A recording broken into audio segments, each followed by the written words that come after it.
starts in terms of tax base to when you attach it. You develop lots of that can Yours turns out. basically too. More. Yeah, more property. Yeah, yeah, Is that alley you're talking about? yeah. Are you gonna allow that to be vacated? As far as the recommendation is to with reserving a utility one's easement over it. How long did you hold it in? Did Midco get their stuff? I have no idea. Can't answer that question. Chuck's asked me a couple times, and he brought up the flagpole, he said they supposedly submitted some Mr. Chairman, paperwork. Mr. Chairman, we are They've live. got a whole bunch of stuff. We are live. So you can- We are live. Thank you. I didn't I'll see look it. into it. Ladies and gentlemen, I'd like to call this meeting to order on October 27th at 1:03. We'll call Solomon, have you got all the names and numbers? Second item on the agenda is the approval of this agenda for today. Are there any additions or deletions? Done by me. I'll make a motion to approve. All second. Motion has been made second to approve the agenda as written. Being no discussion, all those in favor say aye. Aye. Motion is carried. Number 3, the approval of the minutes from our last meeting, September 22nd. Are there any corrections or additions to that?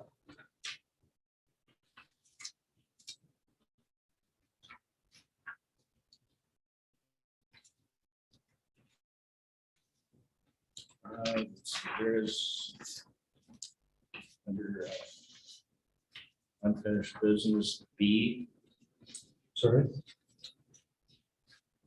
the my comment or what's written down is Schwartz made a motion to adopt the convenience fee and then rescind it. But the comment was also made, which wasn't part of the motion, that this is completed by December 31st. It does not run into 2022. I think it's important that that comment or statement be at least listed in the minutes pertaining to the fees and whatnot on the ACH discussion. So specifically, you're saying that you made a motion to adopt the convenience fee by December 31st. Is that what you're? No, I did not make a motion to that. I made a comment that this can't go on, keep going on and go into 2022, is that this should be completed by 2021, December 31st by 2021. That was my statement. That should be added to the under ACH discussion.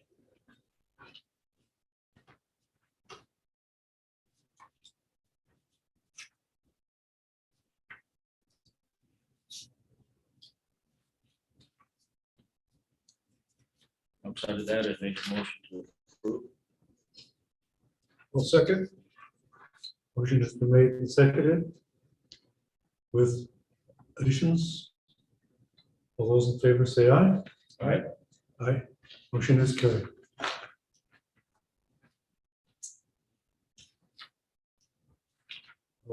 Item number 4 is our area for public comment. Reserve this time for people to come forward for items that may or may not be on the agenda. Mr. Butcher, have you received any requests? I have that. No. Ms. Oman? No public comments for this. And number 5, certification of the accounts payable. Accounts payable are listed in your packet. I had a question on item 24. Boiler repair. I know these things happen, but are they in the working budget, trying to foresee some of these expenses that pop up?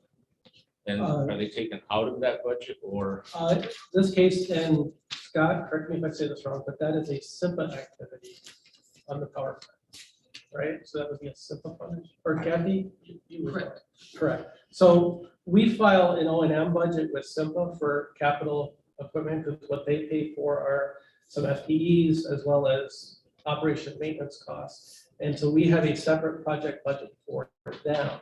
So we get reimbursed for this amount.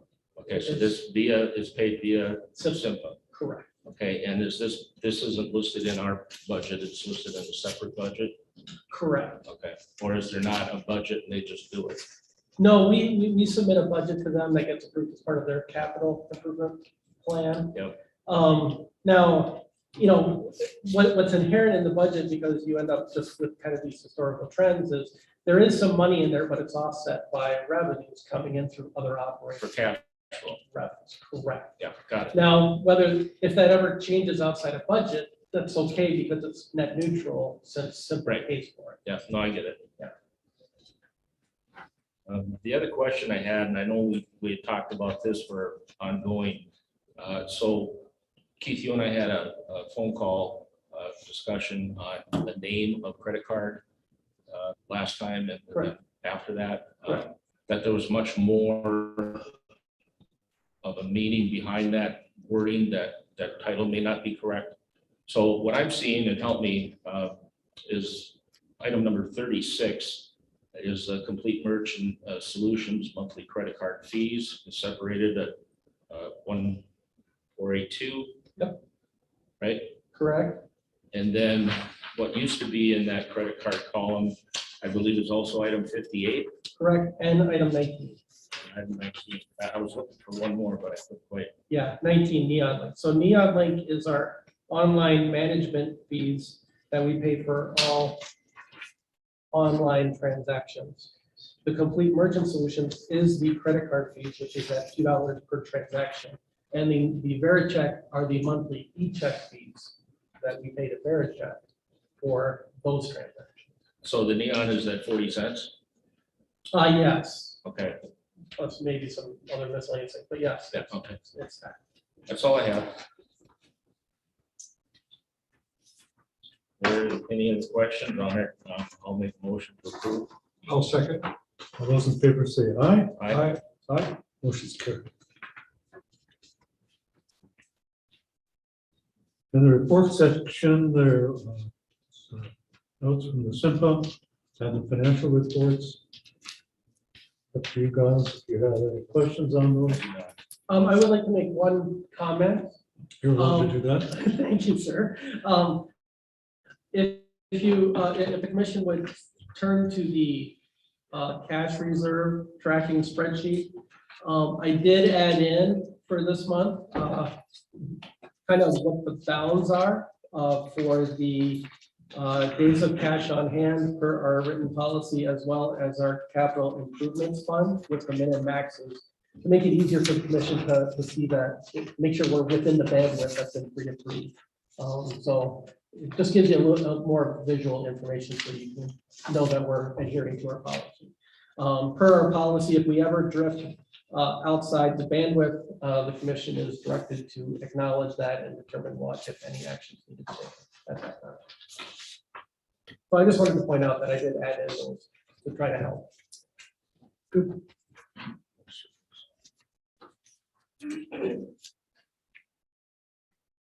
Any questions on those? No, that was nice to have that. I look at that. Good.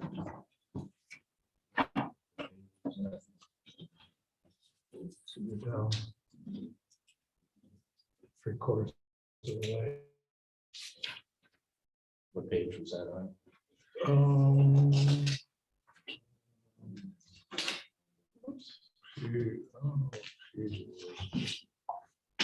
Yeah. Page 30, this way.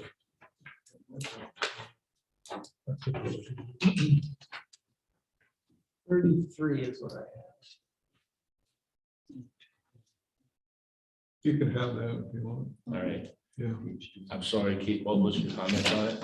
I put in, so like for the days of cash on hand, there's a black line underneath, that's the minimum for our policy. Okay, And on the capital improvements fund, I put in what the min and max are, so that we should really quick to make sure that we're within our policy. all right, Per our policy, if we ever drift outside of those requirements, the commission is at that time directed to acknowledge that and determine what, if any, actions they want to take at that time. got it. I think it's one of the last pages. Towards the very end, if I remember right. There's a lot of pages in here. I didn't print them all out either. I just printed the ones I thought I might have questions on.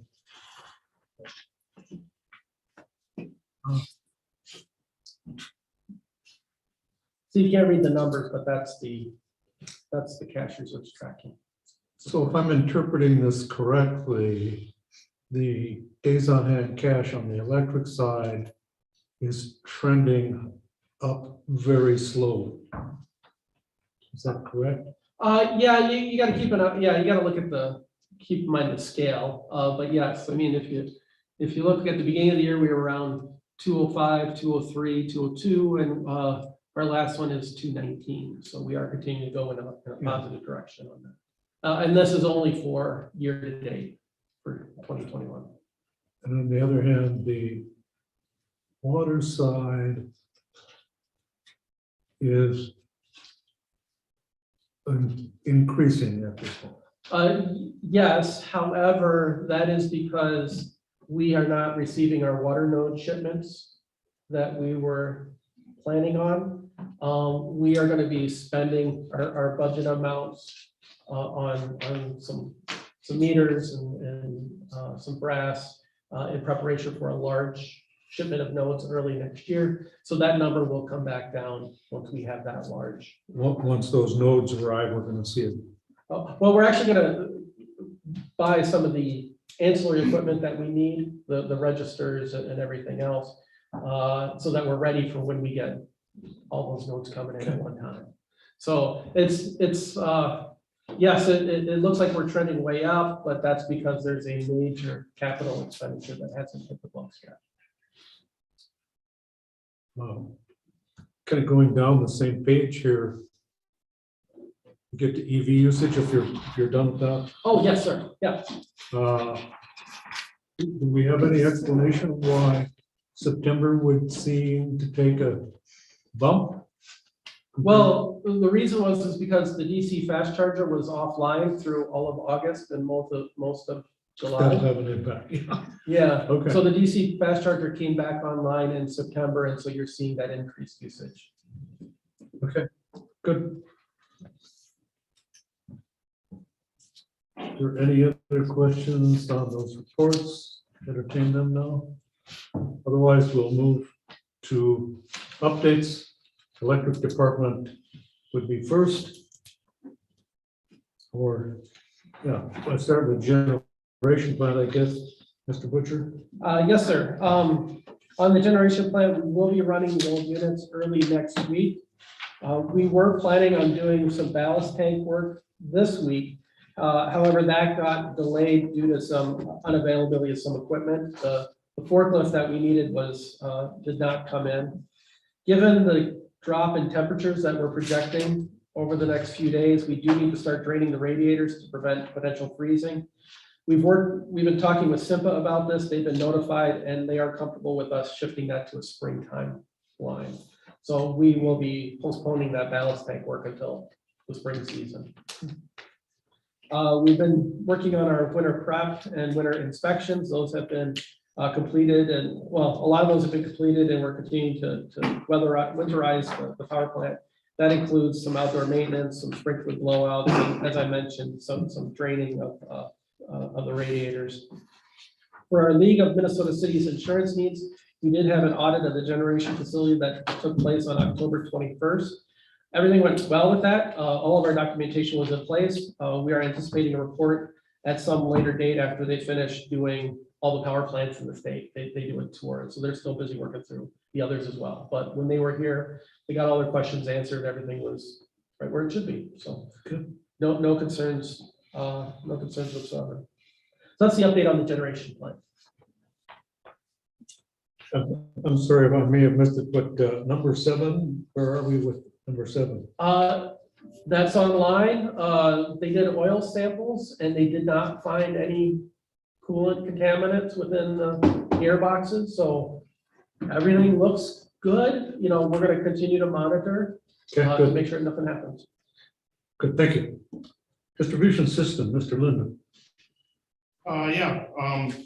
The two main projects that we got going, the Sunken Ship Brewery and the apartment buildings are tentatively scheduled to be installed, the services or the primary power to be installed next week, the cable, the primary cable. You guys got that transformer for the shipwreck in, touching that up. It's a used transformer. Not a used transformer, it's a transformer we had here, because they didn't want to wait to get one shipped in. So the transformers for the apartment buildings have been ordered. They're not due to come in until April. They were 18 weeks out, which they're fine with. They're looking at, I believe, a June occupancy date, I believe. So we're doing fine with that. We're gonna get the cable in, get it ready to go for them. The guys have been working on getting the street lights repaired out there. They got I think they're gonna be putting a pipe in for the street lights. They got the water in there, but they don't want to step on anybody else's toes for their department up. So yeah, and then they'll get the sunken ship in there. Guys, we had some MMUA safety training since the last meeting a couple different times. We did receive some cutouts. So the guys we're gonna be doing some cutout replacement, some arrestor replacements, a little bit of tree trimming. Some of that typical fall, winter work is starting up, along with, there's been a handful of new services installs, and, just the, service orders, locates, that kind of stuff. Yep. Good. Thank you. Water Department, Mr. Schmidt. We got the middle water tower taken out of service for the winter. Something we've been doing yearly to we reduce our storage capacity over the winter, keeps the water turning over faster and keeps our residuals and stuff up in the system better. So we're working on that. We're doing the final drain down on that and get that winterized for winter. Got the hydrant moved, or they did up at the LDK builders on the north end on Pond View. They got that hydrant moved down there. We're working with them on that. And the replat, it ended up in the middle of the driveway. So we worked with them, moved it down 40-50 feet to get it back on the property line. The apartments on the first street over here, we've been working with the builder on that, and then the excavators have been out there. They've got both lines as of now are probably out of the street. What good working with them guys has been good to work with. That one's rolling along, so they're back into the property here now, so they can get First Street put back together. We had back tea samples, or monthly back teas. We had a customer down on 7th Avenue whose well failed, and we got that one transferred over to city water, so they are up and running on that now, and we're working with them on getting them well sealed up and dealt with. Sunken ship, they're coming up. They found another excavator that's got some time to get in there. Hoping next week is what their plan was, to get that hydrant and their service into their building. And then just keeping up on working on the winter shutdowns. We're pumping hydrants out. The ones that don't drain down, so we're getting them pumped out. Sprinkler drain downs at the plants. Getting ready for winter. And then the T-Mobile upgrade on the middle tower is still working its way through the system. Good. Question, Scott, where's the LDK project at, that hydrant? That was up in the Pond View, the old sale barn area. Okay, They replatted that, went from Twins. to replatted that one side there on the west side of that development. So they condensed some lots or changed some lot lines around there, and that hydrant ended up in the middle of the driveway. So okay. we worked with them guys and what good. We got moved shuffled down there, and it's in a good spot that works for everybody now. So How did that come up as a issue? as far as Well, it's been there, I mean, it was the builder, that was the builder's project. okay, That was all on them. We just coordinated with them and All right. we're up to do inspections and make sure everything was, work with them and finding a spot that fit in everybody's out of the way for everybody and work for us and work for them. So got that. get it past us. Nope. Mr. Chairman, one other question relating to number 7. How many hours do we have on that right now since it's been up and running? Anyone? I know we have to Oh, keep we track did of a it. 4 hour, I 4 hour want run. to say there's at least 8, I'm thinking. I think they did a test run when they initially got it put back together. Yeah. Then I believe they did a monthly on it since then. Yeah. So somewhere in that range. Okay, Okay, yep. thanks, Scott. City of Princeton, who's first? So, We'll both look at each other. So so we have a project out at the airport, we're reconstructing the parallel taxiway to the runway. We've had the airport shut down. It'll be almost 2 working weeks on Friday, but it may reopen sooner because they do have the paving done.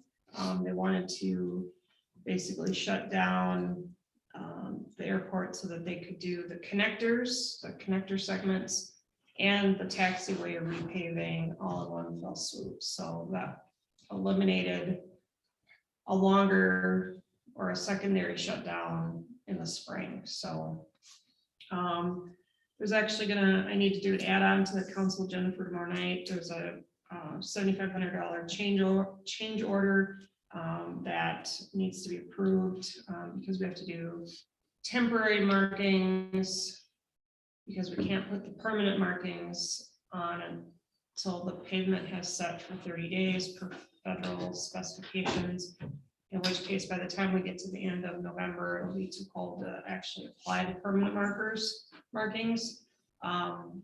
And the FAA, surprise, won't let us not have markings on the runway and the taxiway.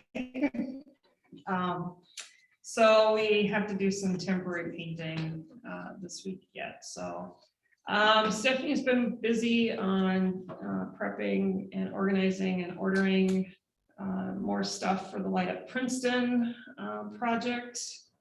So if you know any local groups, nonprofits, families that want to staff a night and then donate part of their proceeds. Half the proceeds will go to the food shelf, and then the other half will go to either the nonprofit or wherever they want to roll them back into. We're in the process of doing the independent budget reviews for departments. 2 weeks ago we did the CIP and briefly touched on liquor, but this week is liquor and general government accounts. We're having discussions on how we can meet our tech services need. We've got a couple of options. So we've been discussing that at length with the council. Stephanie we finally heard back from the federal EDA. We submitted a grant to pay for half of the infrastructure that's going in the business park. And they did a technical review on the application. And Stephanie's got some minor applications and some tweaks before it goes for full review by whatever committee reviews these grant applications. So as anything with the federal government, your I's and T's better be in the same font and better be dotted and crossed. and the budget and the narrative and the budget form has to match. And so it's a lot of work.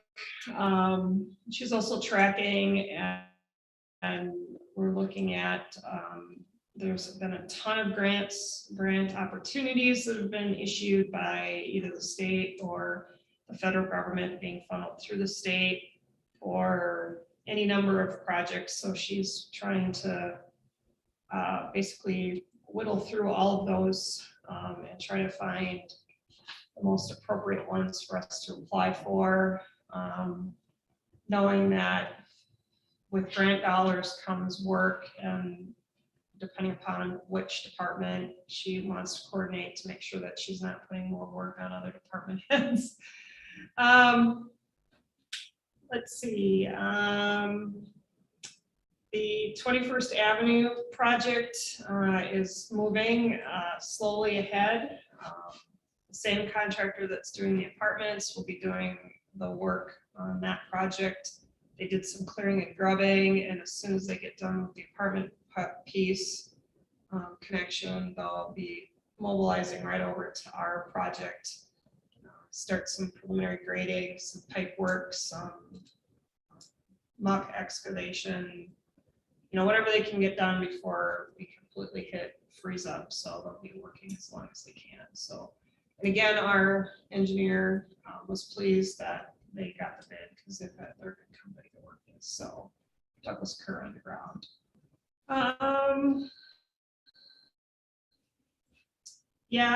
We're starting work on our classification and compensation study. We had our conference call with those folks today. Finding all sorts of miscellaneous leases that are coming due that need to be redone. We've got lease for this rental of this little piece of a parking lot. And so they're coming due, and as I review them, some of them need a little work because there's some things missing. So that's on my plate. So otherwise, and we did extend the tax increment financing for the apartments. They ran into some significant material and cost increases, of course, due to the recent market changes. So it didn't change the amount that they're receiving, but it does change over time how long they're going to receive it. So otherwise, I think it's business as usual at the city.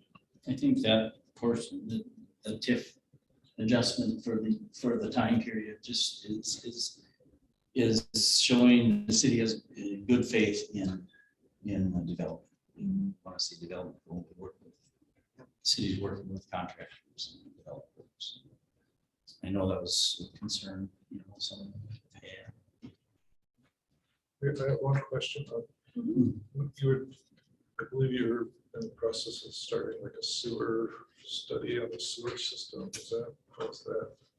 The sewer system study has been completed.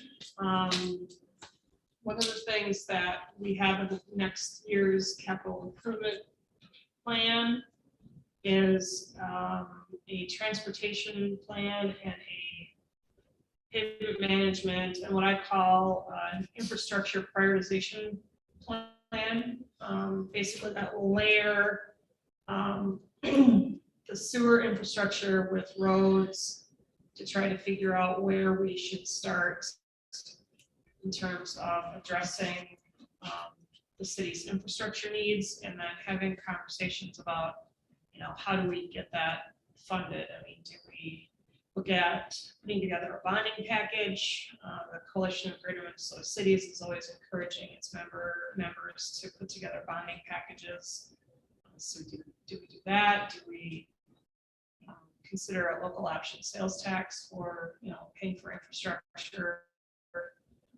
But we need to figure out where we're starting and how big of a chunk do we bite off. And until we get more data, we've talked about at the staff level of narrowing some of the streets because, more pavement equals more maintenance costs long term. Do we need as wide streets? Narrower streets also helps reduce speed in terms of traffic. So there's all kinds of pieces that kind of need to go together. But yeah, the sewer plan is actually finished. They finished that. They did that work last year and then finished it up this spring. So that's just one piece of the puzzle that gets layered as like a big cake. So The next piece is how do you pay for these things? yeah. So, Critical parts.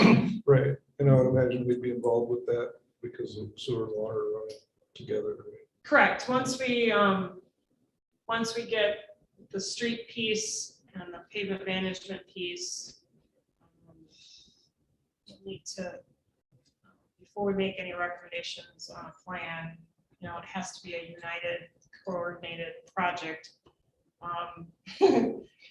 Public Works Director Gerald, I was on my conference call and I had my door closed, and he's doing Kilroy thing on the side of my window, and so I interrupted, and he was a little irate with the county's interim engineer.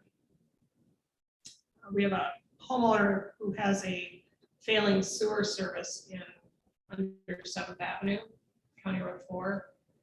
And the engineer was not being consistent. County Road, 2 open cuts, 1 cut needs more requirements than the one that's on First Street, and Bob was a little hot under the collar.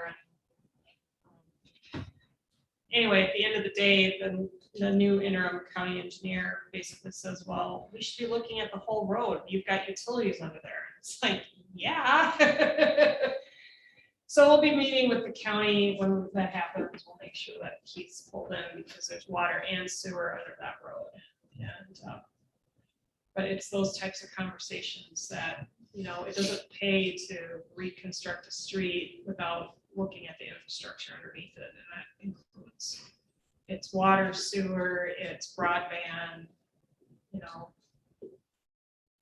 When I worked in Elkberger, we included the gas company because it was a time period where they were having issues with private services for natural gas. So all those pieces kind of need to be coordinated and come together. Communication has to happen, so.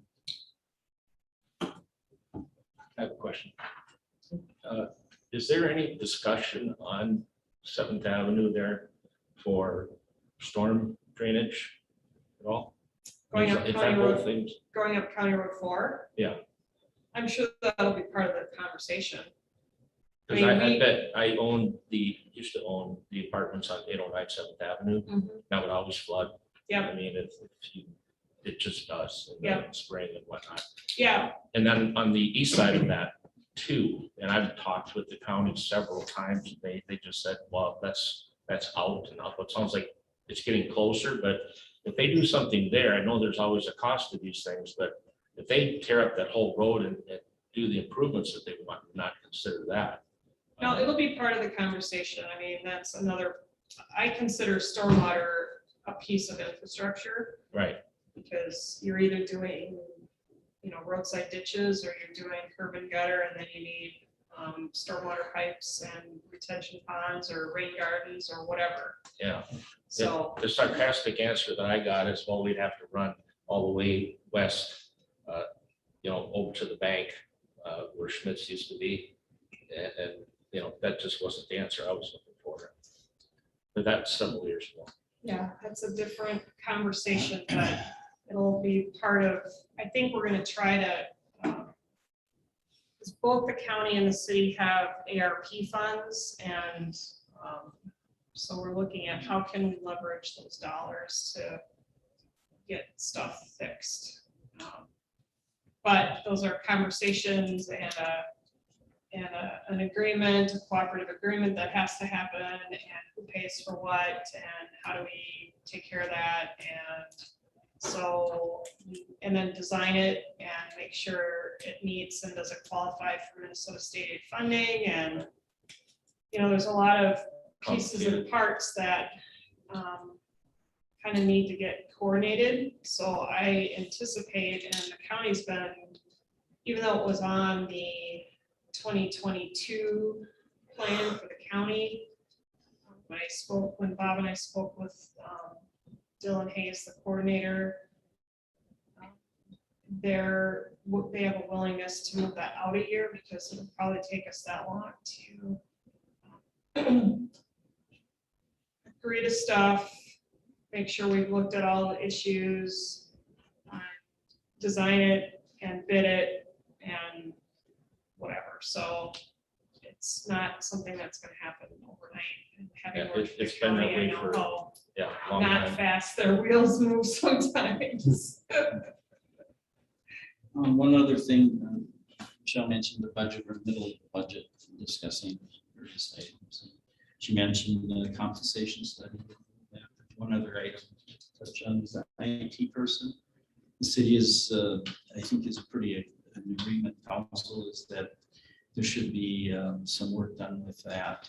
And so the discussion is evolving contract or have the city employee do that, but it's a needed, I think council is in pretty much agreement that it is needed. So much of the IT time is being taken away from staff, like Stephanie thinks that needs to want to work on that. I think so. Just trying to keep things coordinated. Yeah, these are things that, that they're not easy fixes. They cost money in the long run.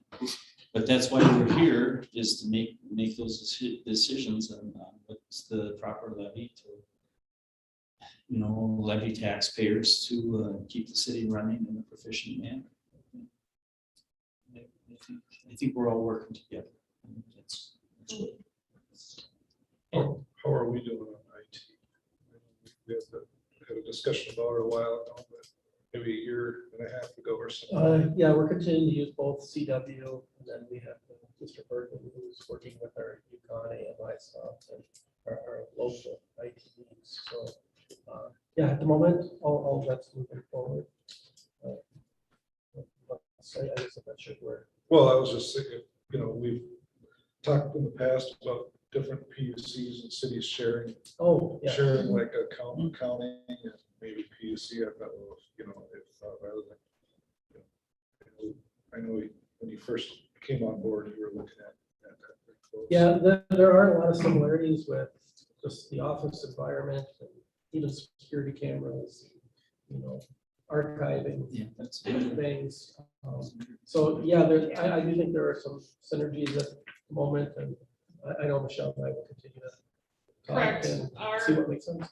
Our concern is that, so if we go the contract route, in all likelihood, we're going to extend or add hours to the gentleman that does the work for the police department, because he's been vetted and has clearance from both BCA and an FBI security standpoint. So, long term, I think, part of the thought behind extending that person's list of tasks and those hours is then we can work to identify. I have a laundry list of things that an IT person could be working on, but depending upon the appetite of the council, we have to find middle ground between what we're doing now and what we need. And I think we've found a good compromise. Our police chief spent quite a bit of time with our current contracted employee who does our IT stuff for the police department. And I think we have a plan that would get us that much closer to where we need to be and not have as big of a hit to the budget. So. And I think IT is one of those things where it's gonna get more and more complicated. It's not gonna get less and less, yeah. For sure. And so, yeah, both Michelle and I think are finding our way through that, especially as we integrate more and more tools together. And as we continue to grow, we're gonna talk, and when we are able to find some synergies, I'm sure we'll explore those options. Absolutely. So does item number 5, the city or CW technologies, our costs monthly, and correct me if I'm wrong, is $2,050 a month per agreement. Sounds about right, yeah. Yeah, so Michelle, I don't know if you have that information to at least compare. Yeah, he's given me the service contract for CW. Our issue is that we have a tech services person or company out of St. Cloud. We find them to be not timely and not very responsive. So we've been a little burned on a formal, a more corporate service provider. I'm not saying that we would have the same experience with CW, but the person that does the work for the police department is local. He has the ability to remote in and has more of a detailed plan how he would address our service needs. And the big issue that we have going forward for next year is that the finance director is going to need an IT person that's going to sit next to her as she evaluates all of the things, company like CW or the company that we have now to sit through those types of meetings. It's going to be significantly more than what we anticipate by expanding the Sure. contracted services that we've identified. I just didn't know if it helped as a starting ground to compare what you're getting here and what you're getting there. Yep, and like I said, I have, Keith was kind of share that with me earlier. Okay, I just wanted to make sure that handshake was there. Oh, absolutely. Nice to see hear that there's working together now. That's a big change. Yes. In fact, with that, and hope with IT services, Yeah. just pick up the phone and the phone. Yeah. Yeah. It's just, it's an ongoing job. Yes, it's a running. It's how it keeps going. Just mail you a letter for Yeah. a couple stamps on it. Oh, you've got it. But you've got a trick to find an IT that knows accounting also. Well, it's not so much that the IT person is going to need to know the accounting so much as more so of being able to listen to vendors and identify the hardware pieces to support the software. And then ultimately, yes, there will need to be some IT work to somehow get our current system to convert over to our new system. But the key piece is, of course, making sure that we have the hardware and servers to support whatever we purchase. And that's why Tracy's going to need someone to sit in those meetings with her and figure out, okay, what do we have now and what are we going to need in order to support this? So, and we've identified quite a few hours in doing that, so. Interesting journey. The whole arena has changed so much All right. over the years. It's just So, a lot of balls juggling in here. Anything else from the city? No, I. Thank you, guys. Nothing further. Town managers report, Mr. Butcher. Yeah, I got a few things I just want to inform the commission on. The first is in regards to the wellhead protection plan. We did have our scoping 2 meeting that was held here on October 12th. In attendance was Scott Schmidt, myself, Katie Breath from MRWA, Minnesota Rural Water Association, who you may remember presented to this commission early this year. And then Chad Anderson, who is the new planner for Department of Health, to start talking about our updated plan. The original completion date of that plan was scheduled for the end of this year, 12/29 of 21.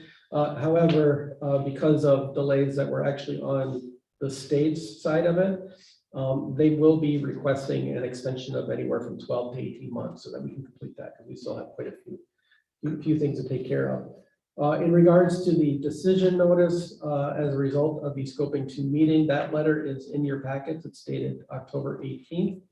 And then going forward, both Katie and Chad will work with us to develop a schedule for completion.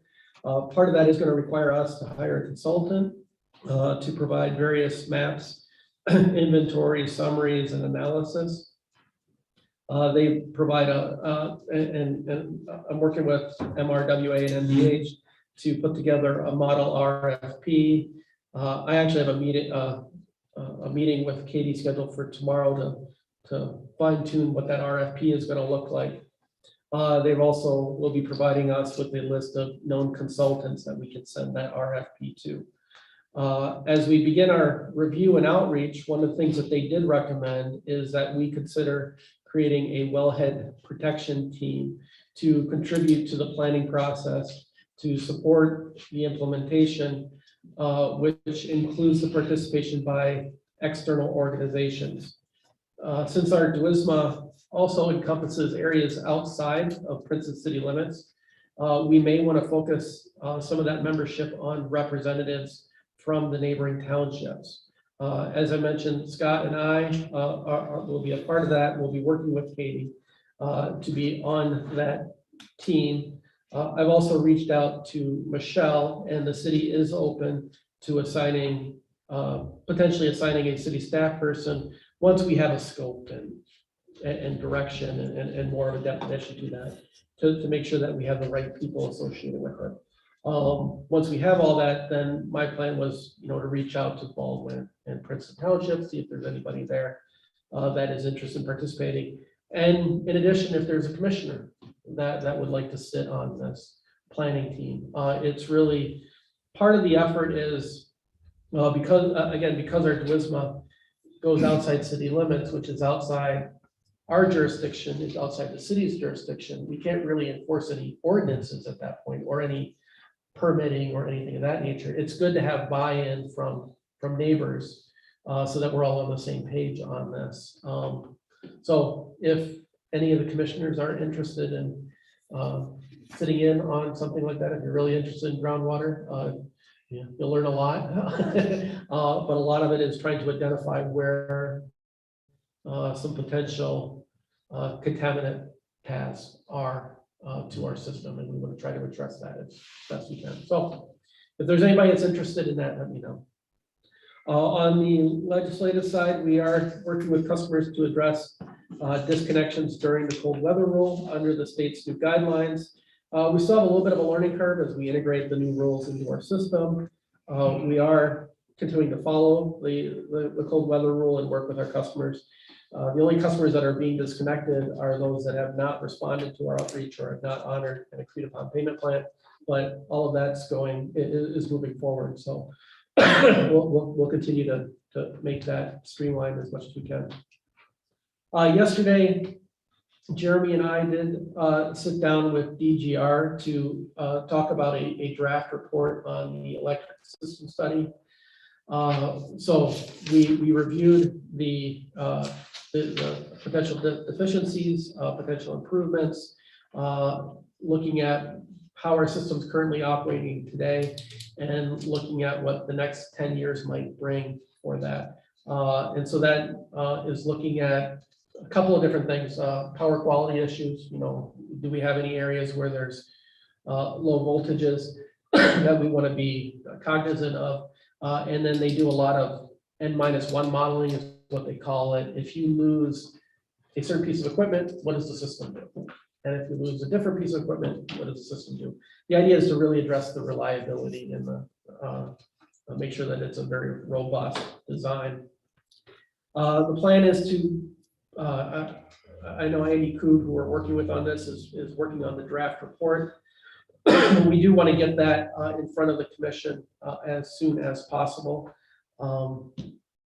And like I said, that will include a 10-year plan, 10-year capital improvement plan to address the system. Although I don't have a time scheduled yet, I need to see when Andy thinks that draft report is going to be ready. It can get very technical, very detailed. We're looking at the entire system. They're doing a lot of engineering work for us. I would like to recommend that perhaps we have a work session so the commission can see the specifics of that, be able to ask the engineers any questions that you might have, any what if scenarios. This is the first step in understanding where our system wants to be 10 years from now. So I would really like to have the commission involved in this early. So again, unfortunately, I don't have a date yet, but if the commission is open to that, I think a work session on the system study would be helpful for you to understand it. It's better for you to hear from the engineers than my condensed version. And then that way they'll be here for any questions you might have. Is that something that's of interest? Yeah, for sure. Okay. So I will try to arrange a work session for that and get something on the calendar. Okay. Internally, we're continuing to work on reformatting and update a bunch of our documents, policies, internal procedures. The new formatting that we're implementing helps to create a standard format to make it easier to update and track revisions and make all of our documents and procedures consistent and helps with our helps improving our overall messaging and professionalism as we share stuff with the public. So that includes the customer service rules, the water service rules, the new application forms, a lot of internal documents, a lot of which are actually posted on the website. So we're continuing to revise our internal procedures to streamline and make sure that we're able to track everything that we need to. In addition, I did request from MMUA's safety team to put together a report just so that the commission is aware of what that safety program has done and their evaluation of the utility. So that is in your packet. Joe Schmidt is our safety training person. So again, that's just an FYI, just so that just to show that we are addressing personal protective equipment, employee right to know, all the different OSHA and safety activities that we need to make sure we implement as a utility. So that is in your packets. It's very interesting that the last paragraph of this letter was kind of a pat on your own backs. Very proud to say that. It was very nice of him to say that. Yes. Sorry? It was very nice of him to say that. Yeah. I Good job, guys. Yeah. I know he really has a lot of respect for the field crew. He knows that they take safety seriously. And it shows because we haven't had any major incidents in quite a while. So it's because they're taking their time to do it the right way. And that's what we want. Also want to mention that the new deposit policy went in place on October 1. That has actually been working very, very well, very smoothly. Better than I had hoped. The other thing too is customers seem to understand that process a lot better. So we've had people come in who are like, oh yeah, no problem, I know I'm gonna pass. And others, even before we even run it, they're like, yeah. I'm not surprised. And then they pay the deposit. Yeah. In the month of October so far, we have had 31 applications for service, 4 required deposits. The other 27 had the deposits waived. Now, I don't have the data.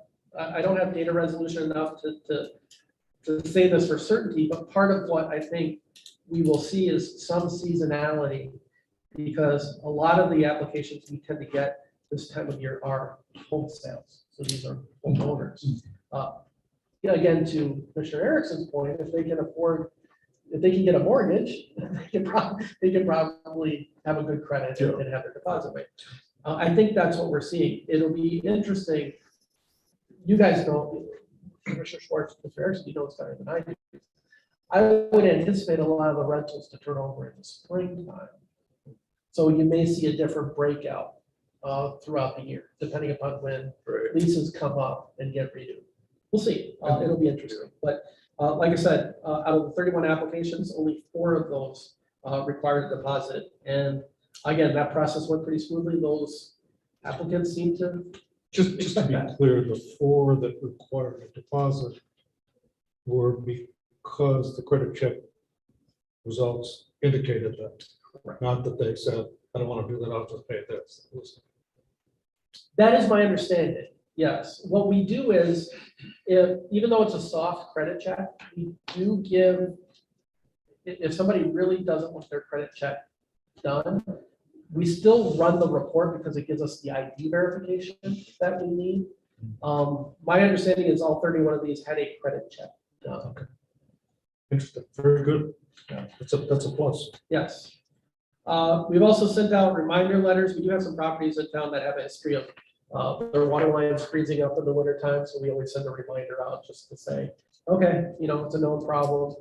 When it gets really cold, you might want to keep a trickle going just to keep it free. On the IT side, in the last couple of months, we've done some significant troubleshooting efforts. We now have the last gateway communicating effectively with the network, which gives us a lot of robustness to make sure that we're communicating with the meters on a regular basis and we have multiple paths into the office. With the electric AMI conversion complete, one of the things that staff is starting to look at is the ability to use that new data in the field, especially as it pertains to outages. My expectation is that over the next few years, we'll hopefully be able to integrate that more and more into our system to improve our response times, to coordinate repairs, and even increase communication with the public in more real time for outages. That's the goal. It's like I said, that'll be kind of a multi-year effort as we start integrating that more and more and learn what we can do and make sure that we're serving our community effectively. We've also scheduled a Yukon outage, which is our AMI server for next week, so we can update that to version 9.0, which should again help us with increasing the functionality of that system. We did celebrate Public Power Week, October 3rd through the 9th. We had our open house on Saturday the 9th. We promoted that on Facebook, Twitter, LinkedIn. We were on the city's electronic sign out by Coburn's. We had it in the connector. We did bill messaging. Stephanie at the city and I have been having some discussions about recruiting businesses to the new Princeton Park, the Princeton Business Park. I've made myself available to help in that outreach in whatever way that I can. And then I did put on everybody's table a copy of the Be Bright flyer that we're sending out just to make sure people know that there are rebates that you can get at point of sale for LEDs. Coburn's is who's participating this year in that program. I think that's all. We're keeping busy.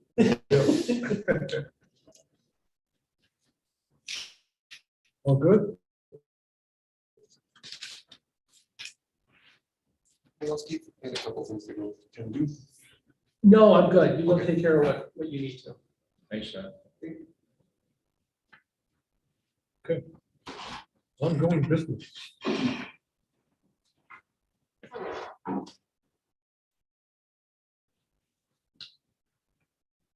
Did you want to talk about the handbook first? I have that as 8C. Okay, got it. I just had it as the next sheet on my display here, sorry. Okay, so then we're ongoing business ACH discussion.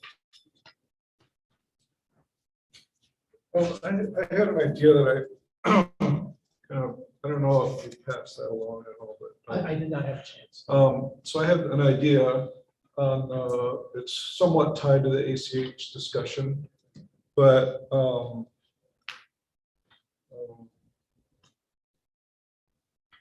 what I would like to propose that the commission think about is a possible 3% rate reduction on the water that's tied to whether or not the customer pays with our preferred payment method, which would be ACH.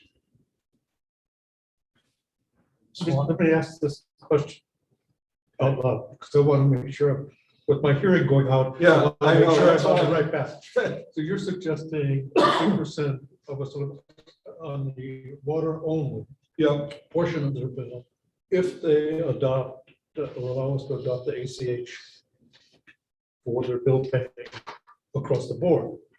correct. So we get their electric and water on ACH, but as a consequence to that, it will reduce their water bill by 3%. Yeah.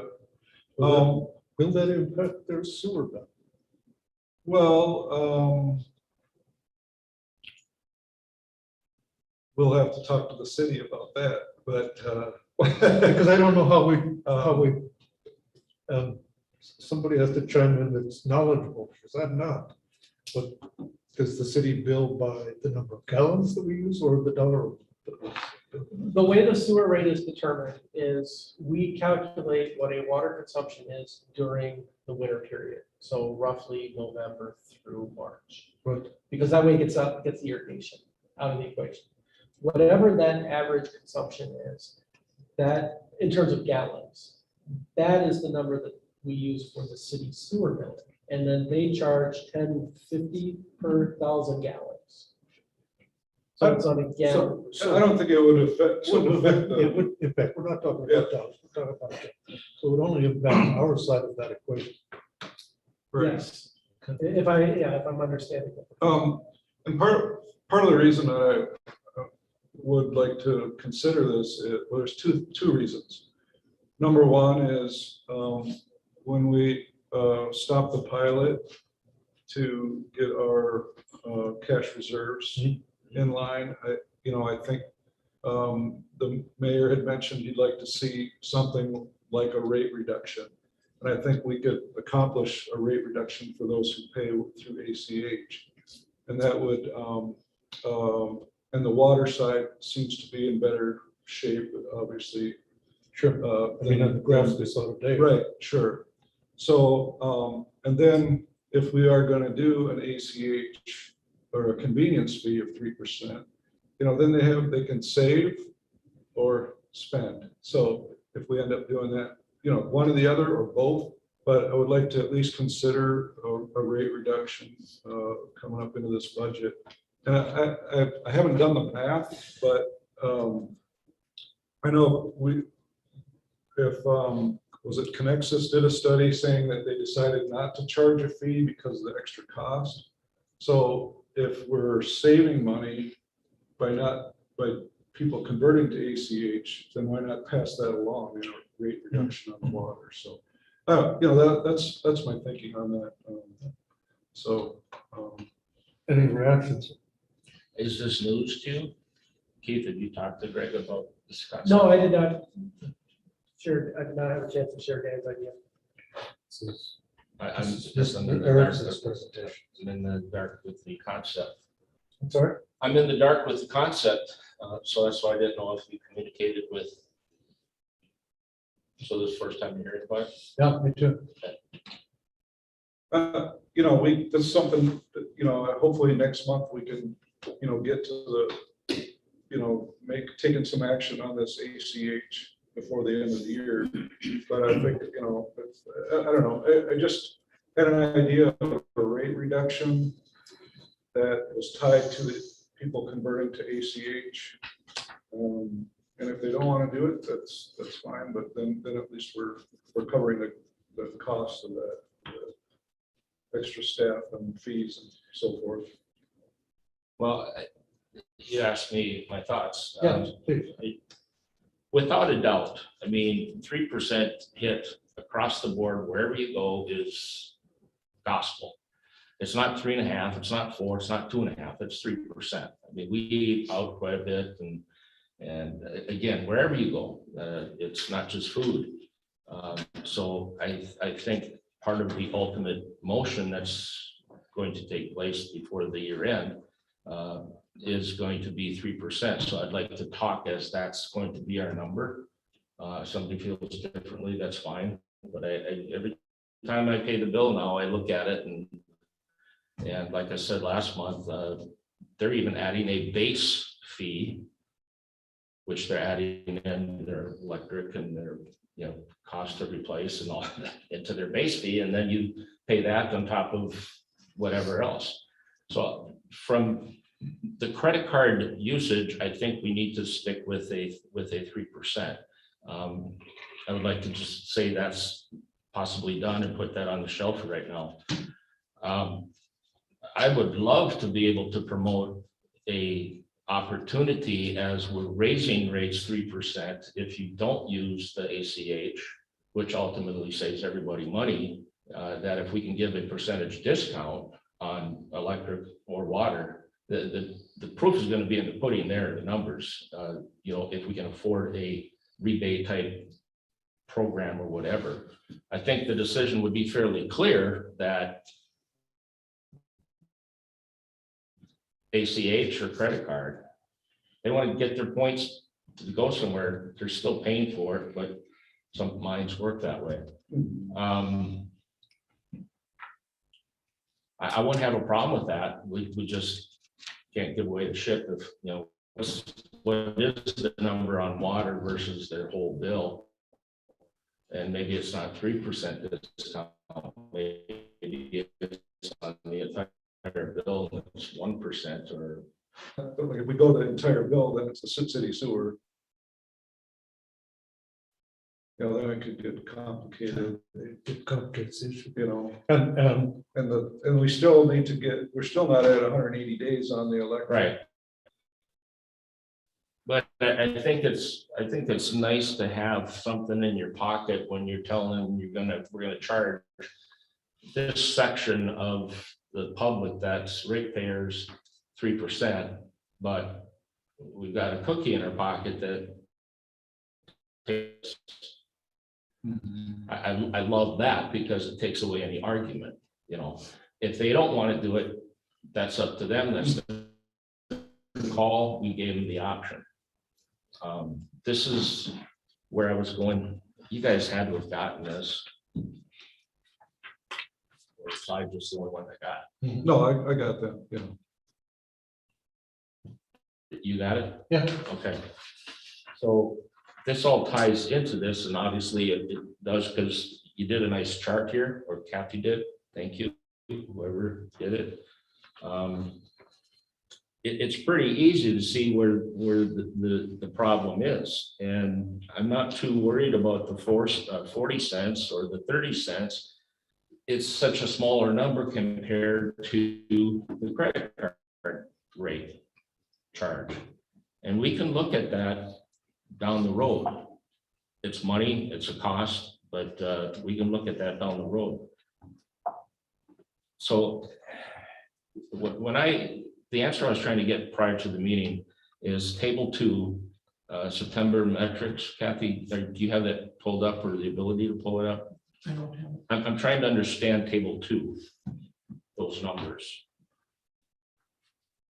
So I'm looking for an answer on what those. And again, I don't remember off the top of my head. I can go back and look at it and get you that answer, but I don't remember. Well, the way it is right now, those transaction amounts are 1.2 million a month. You take it 1.2 million in payments every month. But wasn't it $2 per transaction? Well, yes, our credit card fee is $2 per transaction. So how many transactions? Credit cards is 720. So it was a 7. So that's 1440. So is that what that comes out for a total?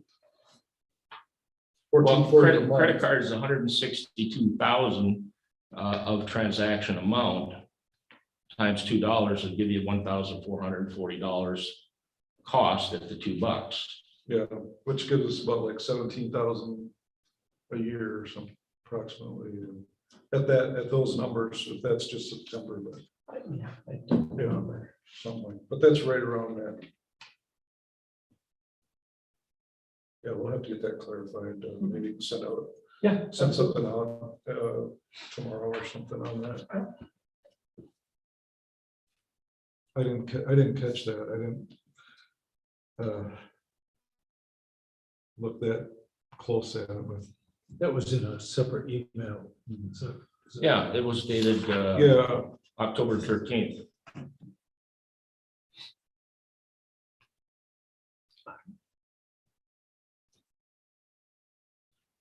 But I'm still trying to figure out table 2. So now, am I hearing you say you want to wait till the next meeting again? No, as Dan said, I can go back and look. I don't remember off the top of my head. I mean, that's not in the packet. You know, I was busy prepping the other material, so it's just not something I reviewed prior to this meeting. I'm happy to do that. Well, I think this is good information, but if it's not accurate, then it's not. So we have 378 transactions according to the information that's printed here in September. 378 ACH transactions, 439 electronic check. Bank pay is 120, credit cards is 720, paper checks is 797, and cash is 90.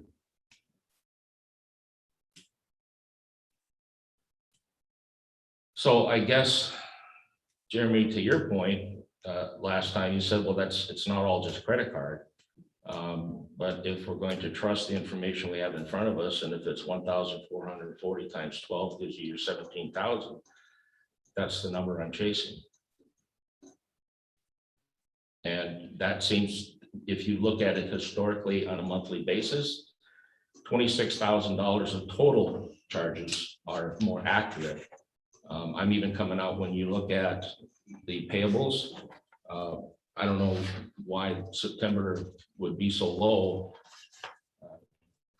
I guess less electricity used or whatever, the bill's smaller, no heat, no AC. But if you take those three categories, it doesn't hit your average of 26,000 a year. It's closer to 20. That's the lowest number I've ever seen since I've been doing this. And I tried to go back into September of last year, but that's when we were getting paper, so I couldn't go back in the computer to compare September against September. So with this information, right or wrong, I can only go by that. It's $17,000 that we're trying to save. Is there any reason to doubt the numbers that are on this chart? Well, I'm just asking the question, if you add these numbers, these dollars amount, transaction amount, do we collect $1.2 million no matter how we do it? Do we collect 1.2 million each month? Not each month. Okay, so We did in September because the bills were higher. Is You that, know, next month we would maybe only collect 900,000 or but it's in the neighborhood, it, a million, it varies. It varies. so $12 million worth of revenue. Is that reasonable on an Well, annual? yeah, if you go back, you can go look at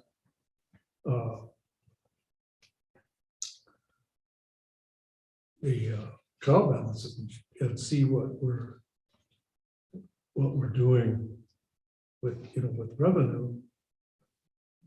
Pull that one out. Somebody So that's better at reading these accountant pages can maybe help me there, but what's our, our typical annual revenue is on the order of sorry? Our typical annual revenue is on the order of $9 million. Right. But however, keep in mind by looking at transaction amounts, that includes the sewer, which is not counted as revenue for us. 'Cause it's pass-through. So I don't know what annual sewer revenue collections are, but it's probably in that 3 million.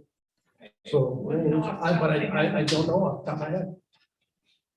So that's probably accurate. If it was higher in September, that probably is accurate. Okay.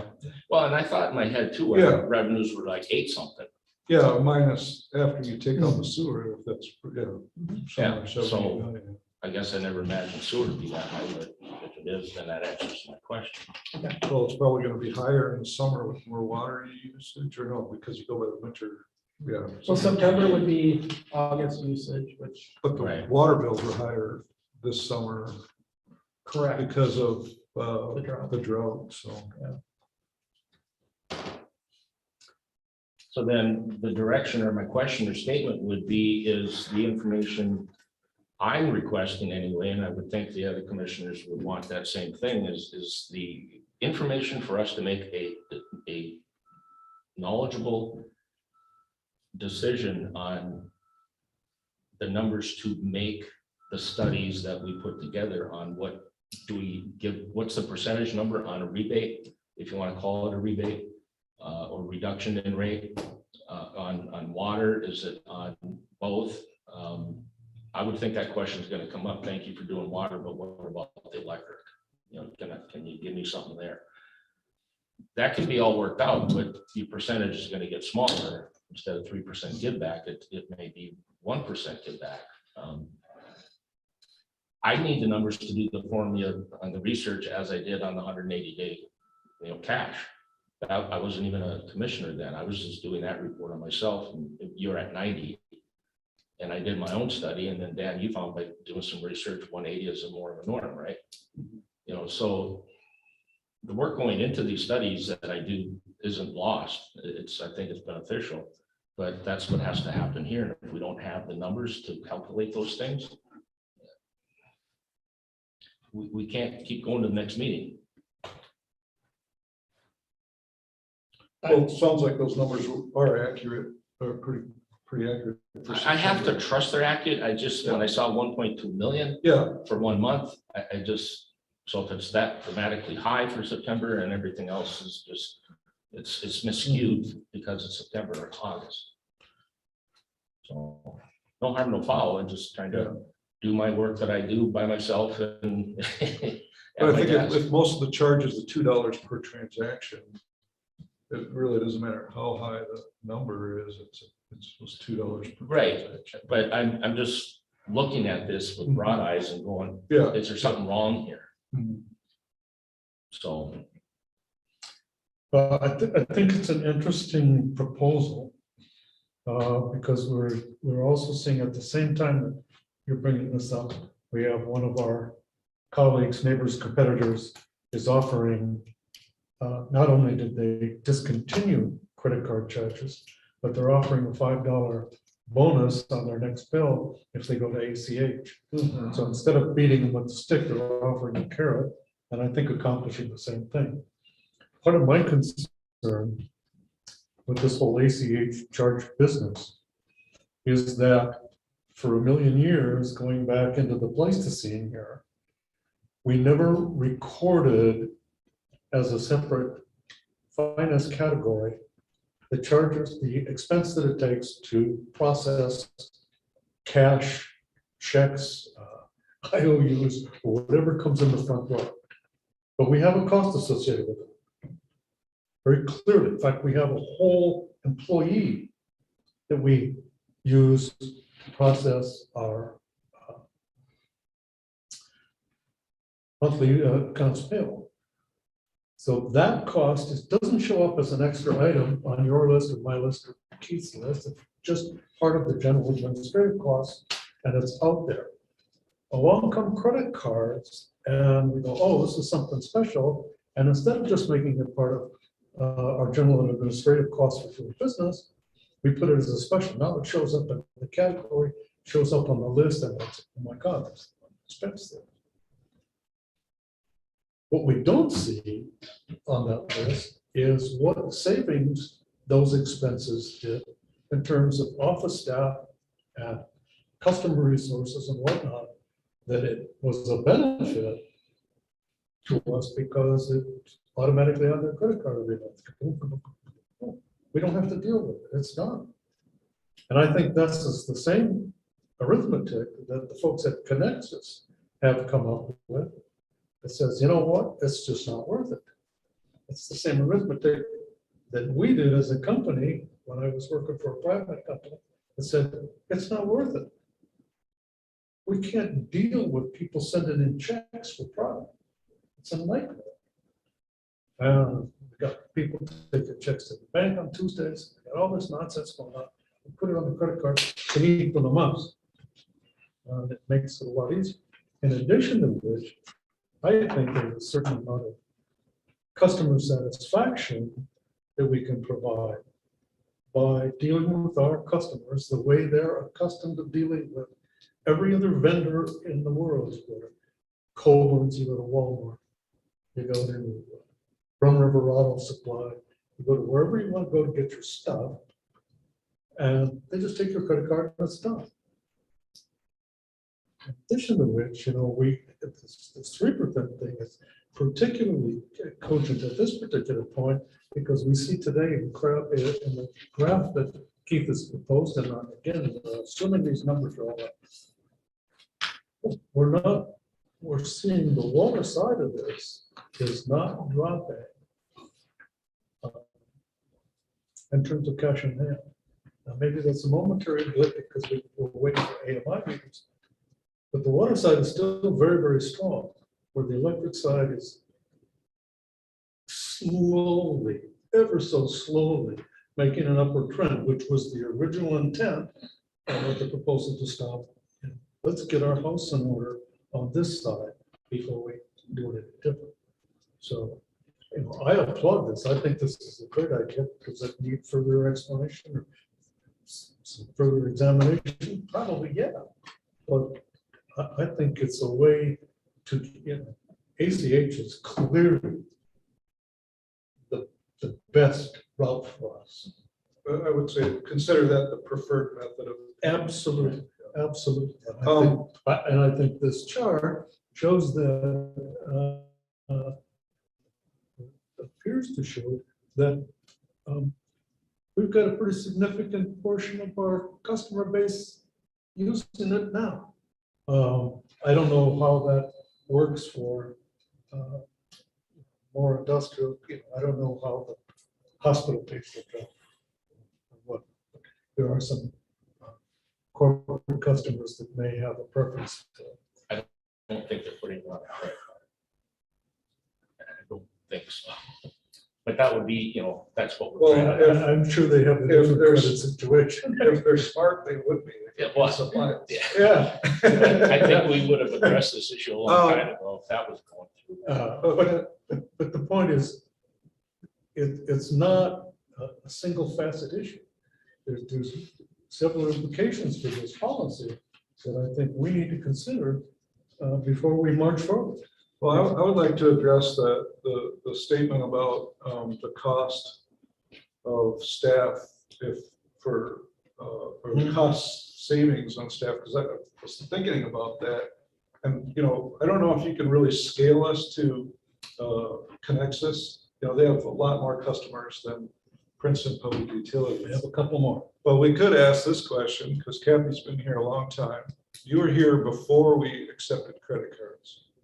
So after we accepted credit cards, did we reduce staff because of that?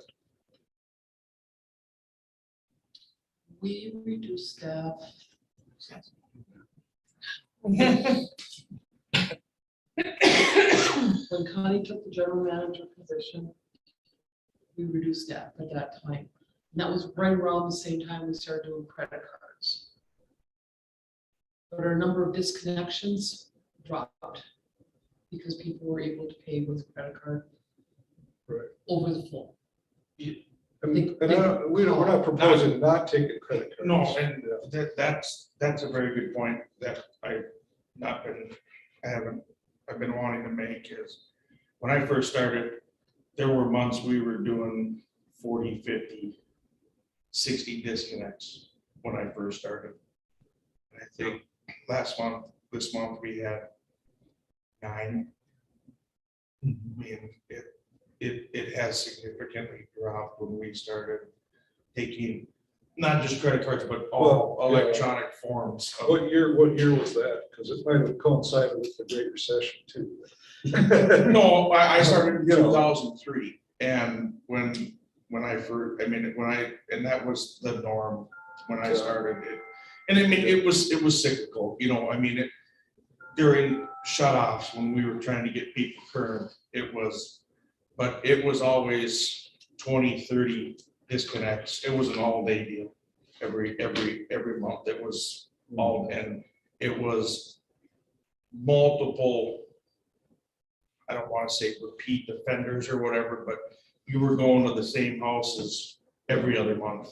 And that's not, that trend has also gone away. And so the electronic payment form has, and I don't know if reducing staff is quite the correct terminology, but it has, I would think, freed up staff time to do other things as well. Yeah. I can see if we had as many customers as Connexus, you definitely could show a reduction in staff handling checks, but at our scale, is it really, was that really a Certainly the savings in terms of dollars Yeah. are not going to be the same. what I'm hoping is that if we offer an incentive through a rate reduction by using a preferred method of payment, ACH, if we do impose a 3% convenience fee, no one's going to care because they're going to go to ACH, most of them. Keep the credit card acceptance for convenience, so you can, if you're in a pinch, you have a way to borrow money to pay your bill. But, Dan, in your concept here, is that a one-time kickback, or is it for a year, or is it? Well, I think, we do, see how it works into doing our budget. And then look at it after a year and see, we might have to, if it's sinking the reserves, then we might have to, We would end up pulling away from the people if we make it, unless we state it right off the bat, this is, 90 days. Or, and I don't know if it's an error or not, but you refer to Connexus, and this is Elk River doing the $5. Or is Connexus also doing it? Yes, sir. Yeah, that's the one I. Okay, so maybe this is easier. If they've already gone through their studies and everything else, and they came up with this, why don't we drop the percentage? Give them the $5 back for 1 month, one-time thing, or make it $10, whatever, make it ours. And then we're done with it. And we got the people in. They had the opportunity to save. Now, $5 on somebody's account is going to be 10%. $5 on somebody else's account is going to be, nothing. But they had the opportunity to get money back, and we're paying them to sign up for ACH. You had your chance. If you want to not sign up for it, there's a 3% charge. And now we're not dealing with the percentage. I know some studying had to go into this before they recognized $8 amount. well, then it's like a rebate instead of a rate reduction. I guess I was really. Yeah, that's a nice label, was a rate reduction. I would be satisfied to move forward if we can agree that 3% is the credit card charge. Their option if they want to use it or not, and then come out with a rate reduction number. And then that would be the plan. Is that echoing what you're thinking is? Yeah, I would be Okay, 3% on both sides, either a reduction or a convenience fee, or, well, we like Same to, number on I both like to sides, use the yeah. rate reduction term yeah, instead of having a 20% increase on Connexus as they want to do next year. No, that's not true. Well, That's you- Excel. Oh, Excel. Over 3 years. So somebody is having a 20%. Yes, they are, Okay. or they're trying. But so they got to vote on it, do all this and say yes or no, but for it to get this far, somebody's pushing it pretty hard. And they cited what, wire and poles? I found that funny, but whatever. And we talked about rate reduction. How can we be the bad guy in that whole thing? We're not. Since, I guess where I continue to get stuck is, our cost is $2 per transaction. Why wouldn't we just do a fixed? I'm sorry, Keith, would you say that again? Since credit card charges is what this discussion is about, and what our expenses is $2 per transaction, why wouldn't we just match that? Why do a percentage basis? That's inherently more complicated. If somebody comes in and says, what's your bill? We got to say, oh, it's this plus 3%, I mean, I guess it does match. The $17,000 is what the $2, Correct. right? I mean, I guess. Yeah, I guess I don't have a problem with it as long as we're covering our expense. No, would that expense possibly go up from 2? I don't want to get caught doing that and have it go up. But yeah, I mean, Well, at that point, then wouldn't we just? well, we have to immediately notify the credit card companies what we're doing, and That's why you want the percentage, because if in a memo that they sent, well, if you're gonna raise our price, keep in mind that our price is gonna go up to you. That's why you want the percentage. And if you put a $2 number on it, then it's fixed and it's hard. well, again, I would think you'd want it to match whatever our expenses. are. Yeah. Yeah. Well, I'm fine with that as long as we can get a guarantee from the credit card company, they're not going to raise that. Oh, and if that was the case, we would have, yeah, we I would mean, could modify it at that point, We can modify our expense. right? I mean, I'd be fine with that. We're not trying to make any money. I'm not either. I'm, Right. don't ever get me wrong on that. I'm not, I'm Okay. trying to cover our expenses so that Mhm. expense goes away. Question for you, if I may. Go ahead. Okay. Neon, we do that as 40 cents. Yeah. And it says here that you can use any form of payment with doing that. Yes, If I put a credit card on there, are we gonna get charged $2 and the 40 cents? yes. Okay, then I don't agree with the $2. We also pay 40 cents for an ACH on, I don't know. Anything that goes through the website has a 40-cent transaction. Then at a minimum, just to cover our costs with this 30 cents and 40 cents, it'd be a $2.50 if we're gonna use a number. Well, it'd be 240. The 10 cents covers the 30 cents. I mean, we're getting nitpicky. I want to be able to Well, move forward. But again, as I've tried to advise the commission, I am greatly concerned that you can't charge more than what your expense is.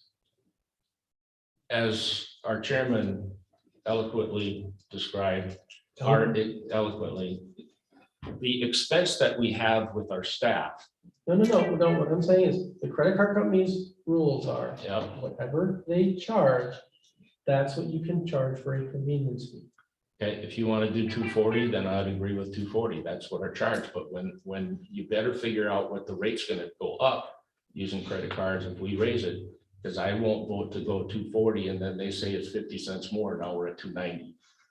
That needs to get worked out and should have been worked out months ago. in my No, opinion. I understand, but what I'm saying is, I'm just saying it should match what the expenses are. That's fine. I'll I mean, go with you that. can do that, and then if they change, we change with it. But to. So we it needs can, to- we I'm can just do that suggesting- we can do that in the motion that it's 240 or whatever the current expense is on using a credit card or check card or whatever. I would just like to see a consistent number. I don't want to go up and down every month. Correct, yeah, me too. But I agree, if we stick with what our expenses actually are, as close to as we possibly get, you know. Now, we can change it however we want a year from now, but I think we need to put it into effect. If it's 240, it's 240, whatever that cost is, that's what's applied and whatever sentence goes with it to cover us the charge. And if we're gonna give a $2 give back or rate reduction, I should also point out that we have reached out to the state of Minnesota.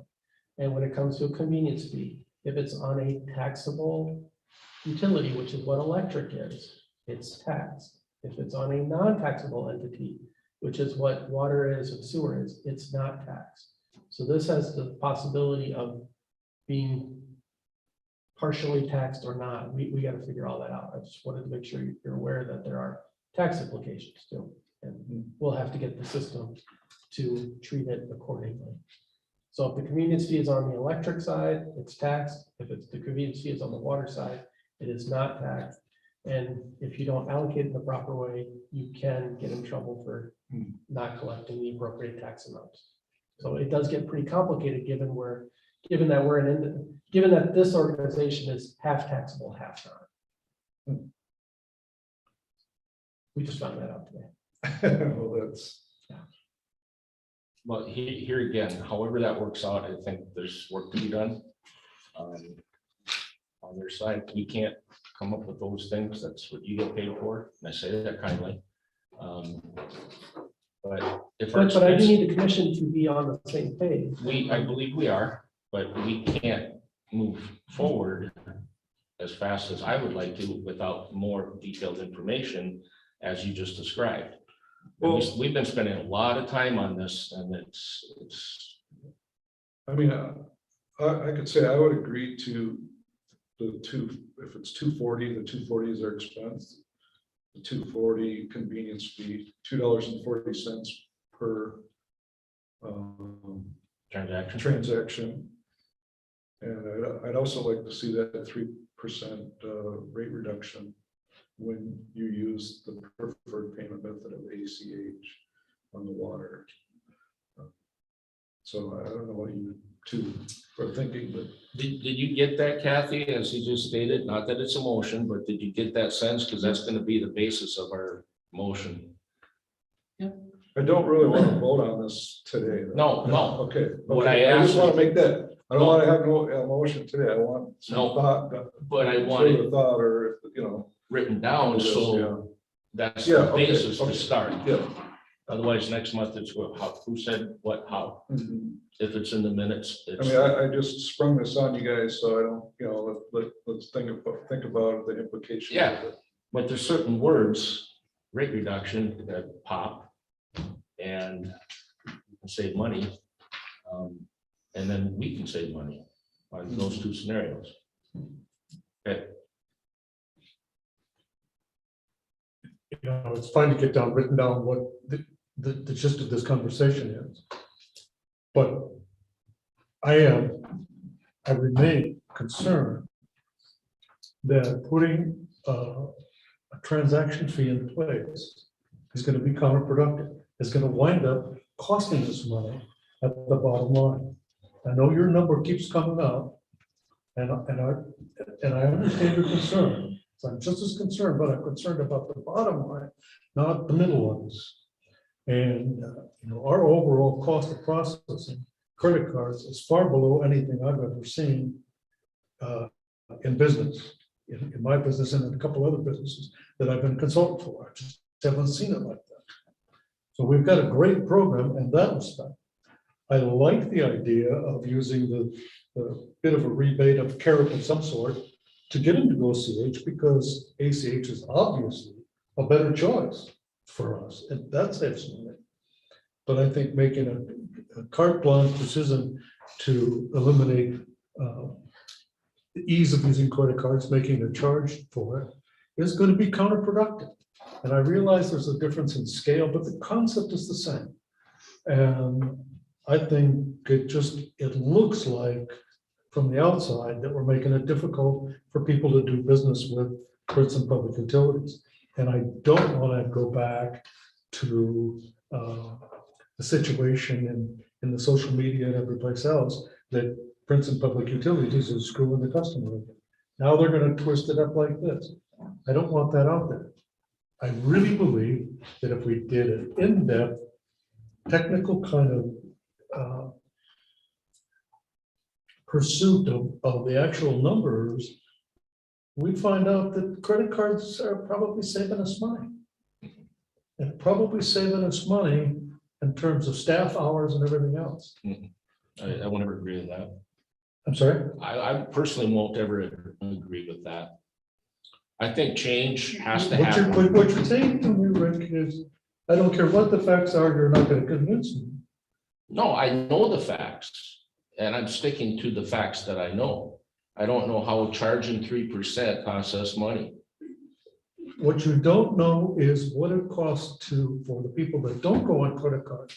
What does it cost to process all that stuff in the office? You don't know that. That's not changing. I think it could. I think what we might find out, Mr. Chairman, is that there's a lot of concern on this new application to apply for electricity. And we changed that. And that was very well received. I don't think we can be afraid of instituting new ideas, new concepts that makes this a better company. They can still use a credit card as often as they want. They also have an opportunity to save. But the change in the application process was a huge success. You said that yourself, Keith. You can't believe how great it was. For the deposit policy. I did not say that about the application fee. Okay, but look what we've got. We've got a company that's doing this for us instead of the ladies. That just saved a whole bunch of time, right? Right? Nobody agrees with that? Oh, no, I agree with Okay. that. I need a head, yes or no. So that happens. The deposit thing is better. That's all saving time. Everything we're doing is trying to save time. So No, I don't agree with your statement, but you have a right to make it. We're okay. I think you're both right, but. That's not helpful, Dan. Well, because number one is there are companies that have studies saying that this works. We don't have our own study to go by, which is what Rick's saying, you know, of an exact cost. So I get what both of you guys are saying, is you're going by the facts you have. Right. You're going by the facts that somebody else has, which could be right, could be wrong. You know, that's why I say you're both right. What I think is whatever we end up doing, we'll find, if we adopt it, we'll find out, and we can, you know, we're not stuck there. No. You know, we can change. You know, I'm not afraid to say, hey, I'm wrong, and I want to change this. So I'm not afraid to do that. Yeah. But I think you know, it's hard. We're so small compared to those big companies. It's hard to do a study like that, you know. And this happened, you know, a long time ago, and no one was looking when they started accepting credit cards. No one probably tracked to see what did we say when we switched, so we could say, well, here's exactly what we saved, and we'd say, oh, well, that makes sense. Why would we look at that, you know? But we don't have all the facts. We have. Obviously, I'm not comparing apples to apples here. You know, Connexus is a little bigger than us. The company I worked for was a $500 million company, and they said, we're not going to screw with it. Yeah. We're not going to bother with it. It's just Now, it's not worth it. my personal company, it cost me $700 a month. To me, that's a lot of money.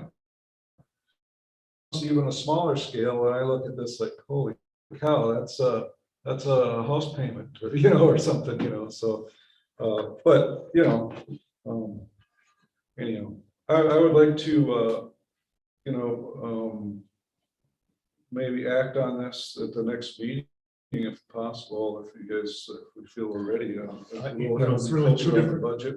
I would like to know what that 3% rate reduction equates to. Based on, probably not, I don't know if we have to base it on everybody taking advantage of that, because I doubt that'll happen, but I think we should base it off of that, just to be worst case scenario. 3% reduction on water sales, Yeah, I mean, or all, so you're referring to both the customer charge and the volumetric charge? well, they just get one bill for water, right? But there's multiple components, and I just want to make sure we're talking about the total water bill and The not, total water not just the customer charge, not just the amount of water that they use. on the water rate. So I mean, the water bill. Yeah, Okay. I would like to know that number. Mhm. You know, we'll make that decision on what. Yeah, you have Because to. that, we'll look at our, if it does drop our reserve, which I think, you know, thinking about that reserve as we have these expenditures coming, it's gonna drop it down, but it should go back to that trend once we're done. No, I mean, keep in mind, this AMI program over the next 3 years is going to use up our cash reserve. And then if the city moves forward with some sewer replacements, because sewer lines are underneath water lines, we're gonna have a lot of water line replacements we're gonna have. Plus, remember, we do have that water tower repaint. Granted, it's probably 7 to 8 years, but that's $500,000. I Well, mean, I just want you to Okay. understand that, so this is something we're gonna have to look at after a year. right, the water, the cash reserves we have in water right now are artificially high because we have not gotten the water. I just, I get very nervous about, Yeah. you know. No, I know, wanna and make sure- that's your job. Yeah, I is wanna to make sure you That's your everybody job, knows to make sure that we are solvent, so, and our job too. But you're also discussing a budgeted item that's there. So if we don't use it right now, today, because of whatever reason, it's artificially higher because we're gonna have to use it at some time. It's gonna catch up with itself. Right. So going into the water tower that's gonna get painted in 7 years, I don't think has anything to do with this particular discussion. Yeah, we can do a lot of adjustments within 7 years to account for that. I'm just Yeah. saying it, a lot of that money is there in anticipation of some expenses that are coming. That's why it was set up the way it was. And I also the think fact part of- that we have a pilot, that reduction in what we were paying on the pilot, so. Part of this discussion happened as a result of our pilot discussions, and we set our water days on hand at 300. And we've been up over 500 at times. So if we wanted to use someplace where we have that cushion, we have that cushion right now, whether that's gonna or next year, it may not, but we do now, and so I think this makes good sense for us. When we get into talking about budget, there's other things that impinge on that, and we can get into that when we get to, if we ever get to number 9, but there's a lot of things that have to be discussed about the budget, all the implications of doing business with SIPA and everything else. Right. Because water, from a budget perspective, is operating at a loss because of the AMI. I'm sorry, Keith. The water department is operating at a loss right now because of the AMI project. And it's projected to run at a loss for a few years until we get that project. That was always the plan, was we knew we had the cash on hand, so we didn't have to bond for the AMI. And we're just gonna buy down that cash reserve. So we are operating at a loss. I mean, just so I mean, if you're talking about a rate reduction, you're taking a loss and just making it bigger. Just so, I mean, that's what we're talking But about. at the end of that 3 years, that's done, right?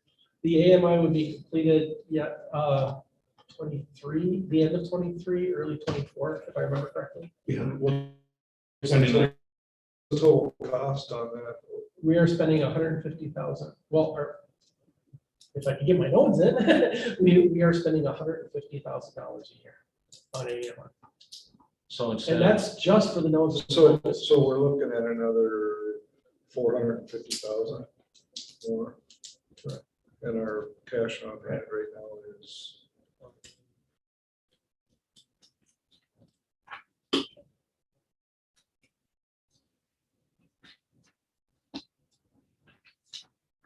Okay, I did make this too small. didn't I? 860 something thousand. So, and that's not a $500,000. So then you're down around 300 or so. And then add whatever would come in during the next 3 years too, back in, and then that's where we'd be at. No, because we're talking about cash reserves. We're operating at a loss, so there is nothing coming in. Oh, The, okay. the capital improvements Yeah, fund yeah. grows a little bit, based on new construction, but that's a different activity. So no, the cash reserve is going to drop If over the it's- next 3 years. But it's been growing, Because I can't buy the notes.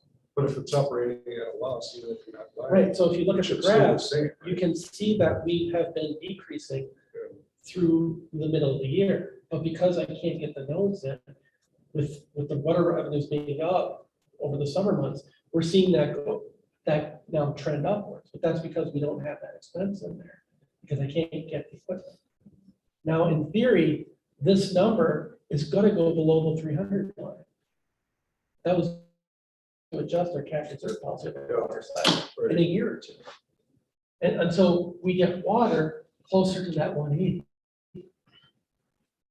But then by then, we'll have the entire system converted. Right. And then then we'll be operating the Then we way can that we adjust, intended. then we can adjust it to, Right. at that point to get to that. Right. But Number. And I realize because the nature of the water side, we have to have that 180 doesn't really work because the expenses are. you don't have the revenue to match the capital Right, investments. right. The nice thing is, as you pointed out, the CIF, is healthy and it's growing.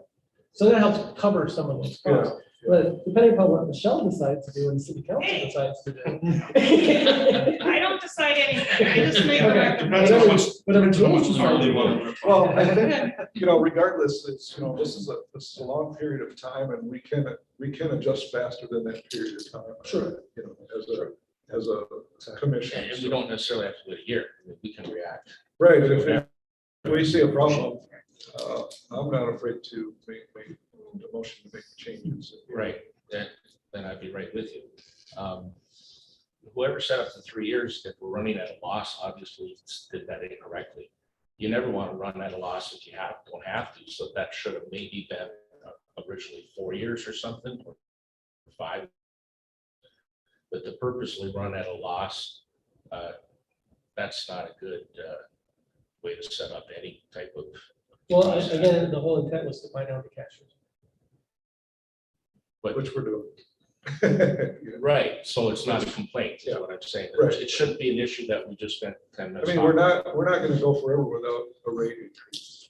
I mean, that's just, I agree, but as long as there's places to save money, I think if we can run this rate reduction to get people to convert to ACH for a while, you know, I'd be happy to see how it goes, see what the cost implication is, see how it affects the staff, see how it, affects the budget, and we can adjust from there. that we meet every month, so. Yeah.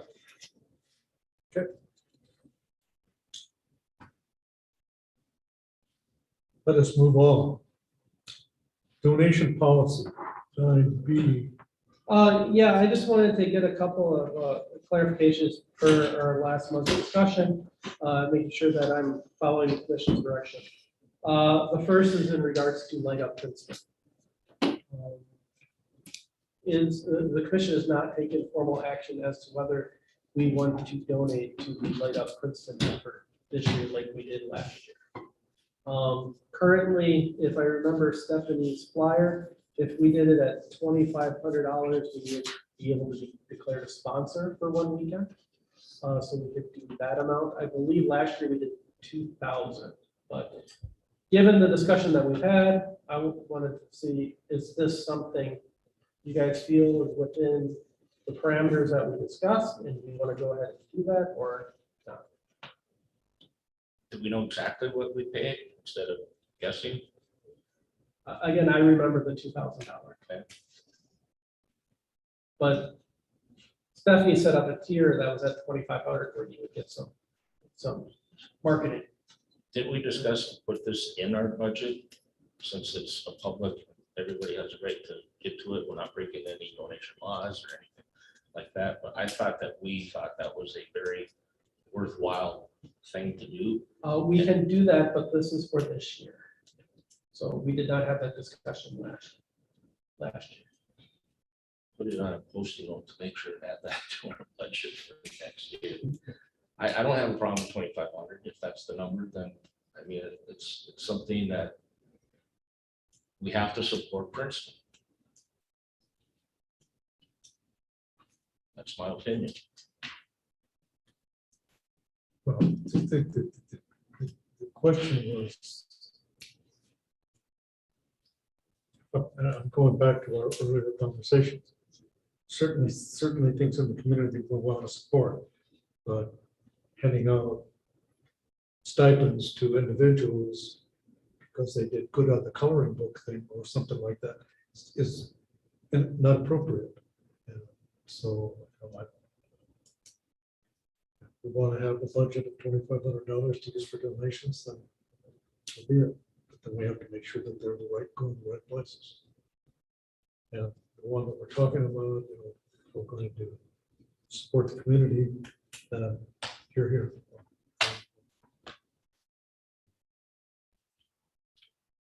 Is it legal to do that? That's. I'm not a lawyer.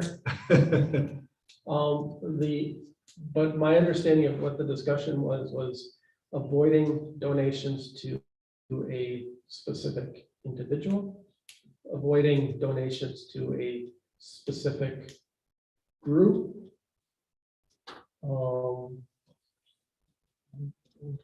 I guess I don't view the city as either of those categories, but that is Is this the city or the chamber? the donation goes, actually, Michelle, if they donate to Lights Up Princeton, does that go to the city or I thought the city? It goes to the city. It would go into our community projects category. which is a special revenue fund, and we use it to basically put projects out for the community. So, you know, it would be Light Up Princeton, it could be, you know, Rockin' on the Rum, you know, things that benefit the community at large. So, you know, you have to remember that Light Up Princeton, part of the way the program works is that it's an opportunity for nonprofit groups and the pantry to basically raise funds through free will donations of people who drive through the event.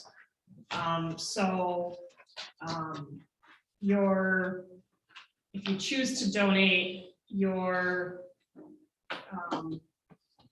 donation goes to the lights, which then makes the event that much bigger and attracts more people, which would then theoretically attract more donations to community groups, nonprofits, the pantry. So you're basically leveraging dollars on behalf of the larger community, if you want to look at it that way. And a large swath of the population can participate. Absolutely. I mean, we get people from, I mean, excuse me, as a Fair Board member, we did a night last year. And, you know, we talked to several people that were driving through. Many of them were from outside the city limits. So it's not just, As far away as like.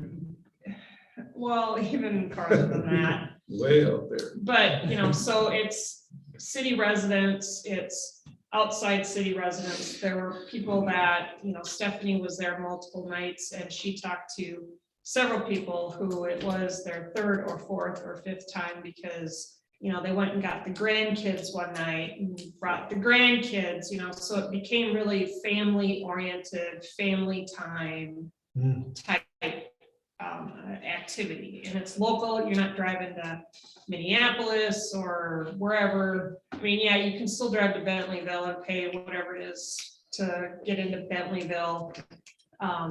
You know, but it's free. And like I said, the nonprofits, or I think Stephanie said this year they've got a family that is donating time and they're gonna roll their money back into the local canine fund for the police department. So. But yes, Greg, to your point, every one of our ratepayers can go through. And That's where I think you were going with that that. check would be written. But out to I mean, the city of yes, Princeton. I think Correct. let's do this. I just think going forward, we need to think about And then it goes into the when we general make fund. donations. It'll They go go- into, it won't go into the general fund, it will go into one of our special revenue funds specific for this project. Here. Do we need a motion for? I would make a motion to donate the $2,500 to the Light Up Princeton. And I would also like to make it an annual. Does the city want that? I mean, I'll take that last part back because that's minor. hand. well, I mean, I guess, Someone stops doing it, then what do you do? well, yeah, at a certain point, I don't know if Riverside Park's gonna turn into the Griswold house. I mean. Well, it may, I mean, we may end up extending, I mean, Stephanie's pretty creative, but, you know, There's only so many square feet there. correct, right? You know, so start, you know, encroaching like an amoeba into Rum River Drive or whatever, but I would suggest that just like we annually donate to the chamber through the Princeton Wine and Spirits Grant Fund, but they come to us every year with a request and a specific detail of how they're going to use that money. I think we should, as a city, be held to the same standard. That would be my recommendation. What I meant to say is that it's part of our annual budget, That not makes more sense. Could call, we could call it a pilot payment. That's not part of my motion. Moving on. Motion has been made. Is there a second? I'll second. Motion's been made and second. Hearing no discussion. All those in favor say aye. Aye. Motion is carried. On that same topic, though, I do want to, again, just make sure we're all on the same page on this. This is the time of year too, where we normally authorize the holiday lighting contest, in which we let people participate in a contest with Christmas displays, and they are judged, and then we give the winners a credit on their utility bill. That gets to be very similar to the whole scholarship debate, because it's a dollar amount going to a specific account holder. And so just, it would seem to me that that program does not fit within the guidelines this commission talked about, but I wanted to confirm that. It would if you involved not the city limits, but all ratepayers. They are currently allowed to do that. They are, no, it doesn't, because like a scholarship, an individual person is getting the prize. I agree now. I agree. Get it, yep. Yeah. Well, we don't So- have choice then. It's an illegal move. Is that, Well, that's what I'm looking for confirmation. That's how I interpret it. So let me see if I'm understanding. You think there's a difference between the Christmas, you think there's no difference between the Christmas tree home decoration program and the scholarship program? It would seem to me to be the same conceptually, where you have a contest and there's a individual winner.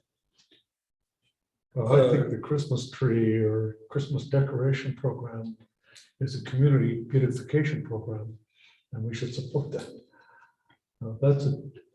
That's open to, I don't know, I have to think about that one. But yeah, that, I mean, I guess my question is, do you want us to run the holiday lighting contest this year or not? I don't know how we can, knowing what we know. So we just won't hold that this year. I mean, do we want to? Yes. Can we? Probably not. That's really, because Okay. if say I want it, someone's gonna say, oh yeah, sure, the commissioner got, it's fixed, you know what I mean? So really, that's Don't worry, I really, excluded all. well, elected. what I mean, that's what I'm Yeah, saying is, yeah. when it goes to an individual, someone can argue that this is Yeah, corruption possibility. Right. Possibly. So that's where, when it goes to the city, it's pretty hard to claim corruption. yes. So that's what I want to avoid. yes, I get it. I don't want Okay. anywhere near All that. right, good. I just wanted to bring it up to make sure we're all in agreement on that. That is all that I have for the donation policy discussion. I need to take my leave. I have a couple Are you- council memos Are you today. sure? Yeah, I hate to leave Jules, but he assures me that he has it under control. Yeah. Just don't ask him any IT questions. Those are reserved. We'll see you tomorrow. Yes. Thank you, guys. Thank you. Thank you.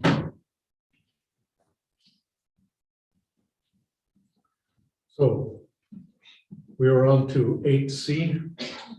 Yes, in continuing to work with staff and make sure that we keep our documents up to date with industry standards.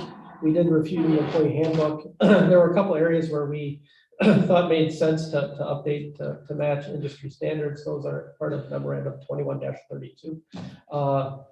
It includes allowing for double time for recalls that occur on a holiday.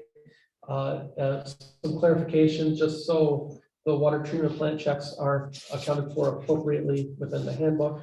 And then as we try to move forward in recruiting talent, it includes updating our vacation to a per pay period accrual basis, allowing for an increase in carryover beyond the 40 hours we have right now, allowing for some sick day to be allocated within a new employee's first year. Various housekeeping items, just some edits, some rewording that doesn't change the actual intent or implementation of any policy. And then also to help streamline some of the office operations, to switch from a Wednesday payday to a Friday payday, which will give us some will help reduce, make sure that the timing works out a little bit better with everything that needs to be done for that. So I am making a recommendation that those changes be adopted in the employee handbook. I don't have a problem with it.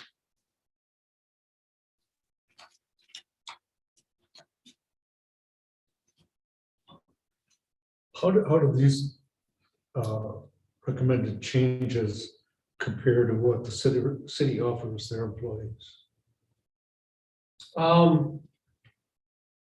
The city is currently on an accrual basis per pay period, as far as I understand it. In terms of the recall double time, I know that that's what Elk River Municipal Utilities does, so I was trying to match other electric utilities there. As far as the carryover, the city is well beyond even 120. It's way more than that. So we're not where the city is at for that issue. I don't know when their paydays are, if they get paid on, I would assume Fridays. Everywhere I've ever worked, we had a payday on a Friday. Jules, when do you get paid? The city is 1st and 15th. Oh, okay, so, Yeah, so there are 26 pay periods. okay, so it's twice. It's almost 1st and 16th. Okay, we're on a First 2-week 15. pay period cycle. This is how we done that. I forget, was there anything else? Did that address all of them, Mr. Chairman? So there are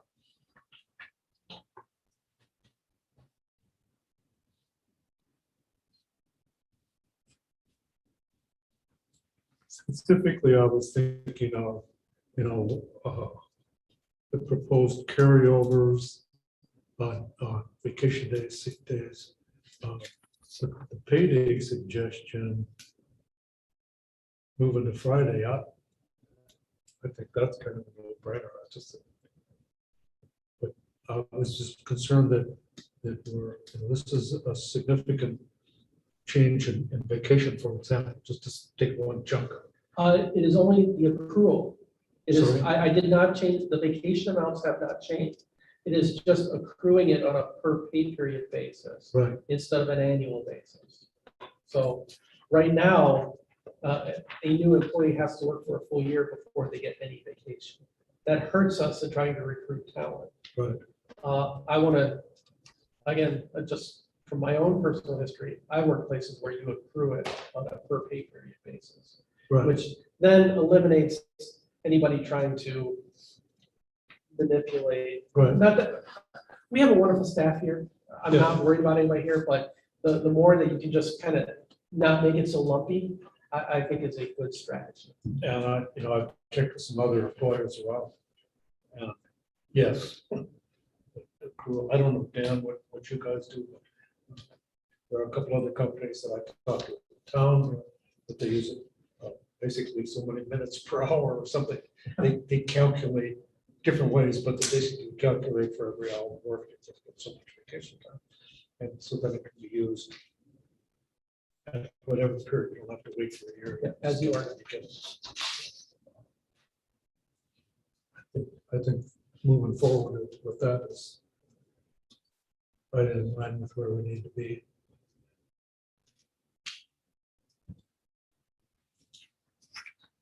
Do you need? I need a motion for any changes to the handbook. I'll make a motion that we approve those changes.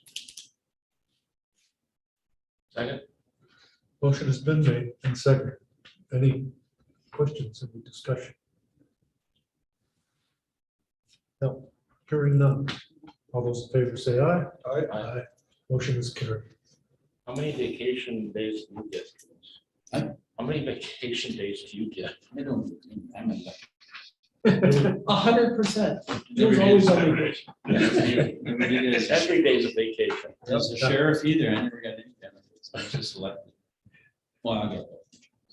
I'm just totally kidding. Oh. I'm always on vacation. So there were some work days in there. Oh, cheap shot, sorry.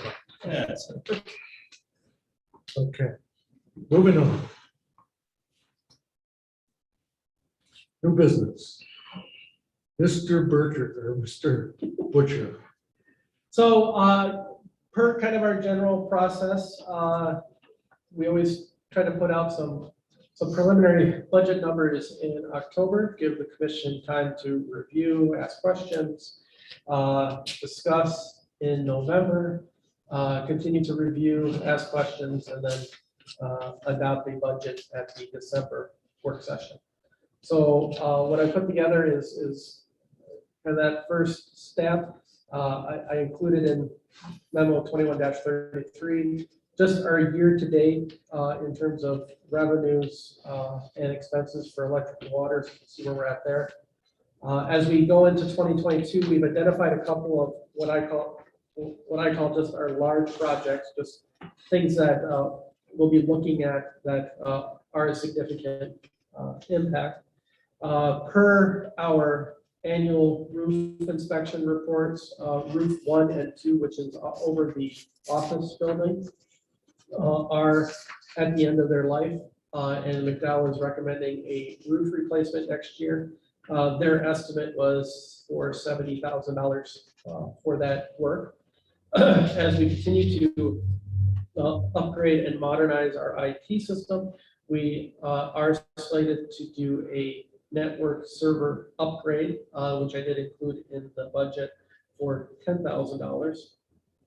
To continue to do underground and system improvement work, 50,000 out of capital and 50,000 in the budget. That I think is really kind of a placeholder, because I think that will start to fit in the discussions we have regarding our long-term system planning information that I would like to cover in a special work session. As part of the DGR, a long-term system planning study, as we start to identify capital investments that are going to need to occur over 10 years. And given that we haven't done a rate study since 2015, and to me, 7 years is a good number. I usually see anywhere from 5 to 10 within the utility industry for doing rate studies.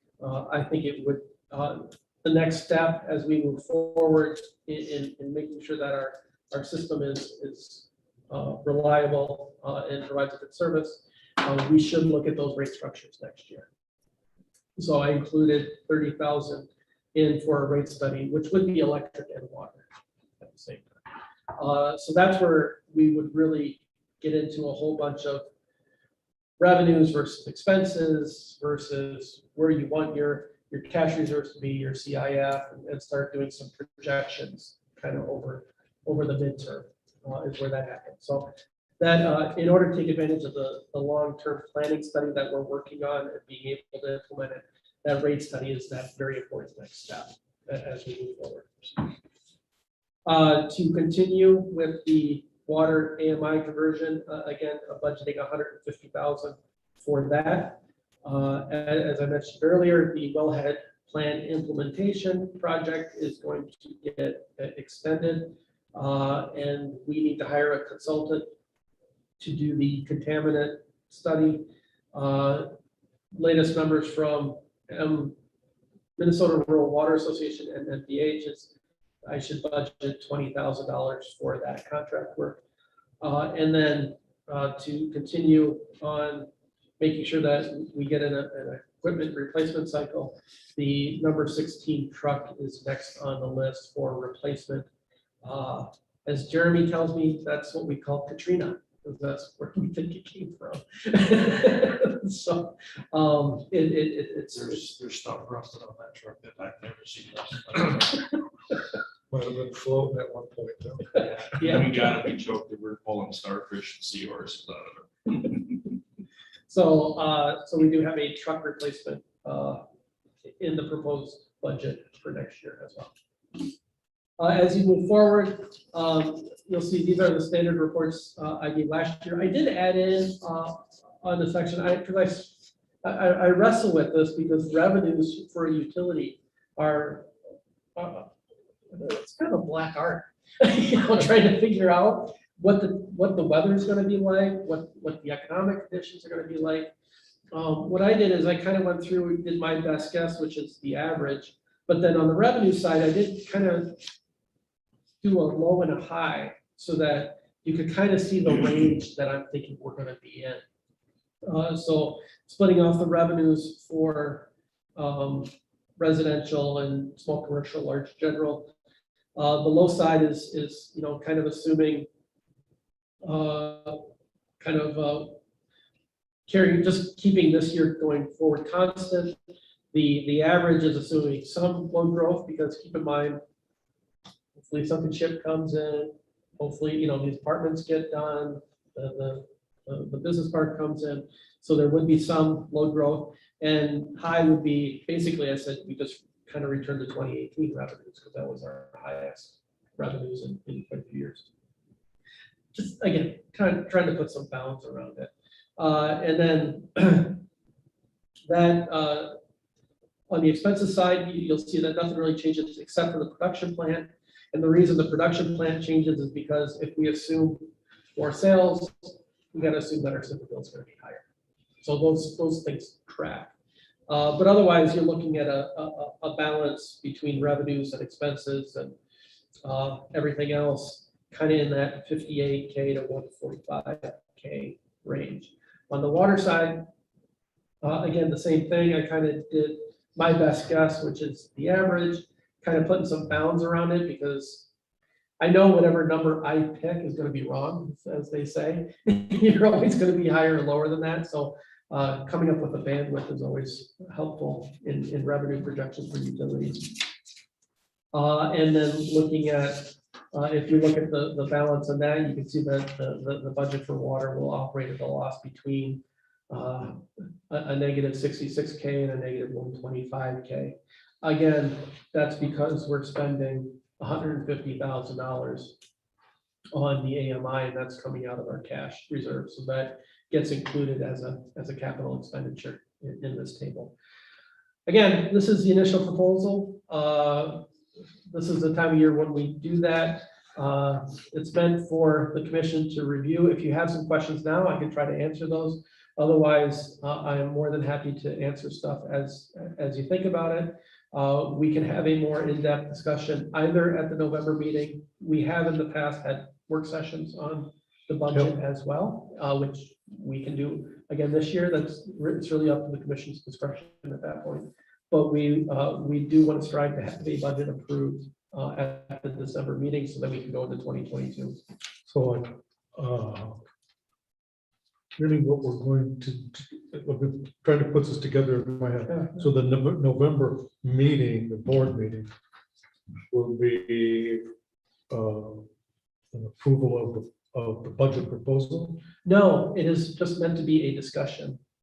I'm sorry, say that. It's meant to be a discussion amongst the commission. Okay. Okay, is this where we're going? Yeah, I kind of wondered about that. I wondered about that, But of course, in between, you guys should tell The me what you're December is the final. Here it is, December is where March we like forward. to have, So are you thinking a work session in between now and the November session? that's the commission's discretion. In years past, we've had that budget meeting and I felt it very helpful. Okay.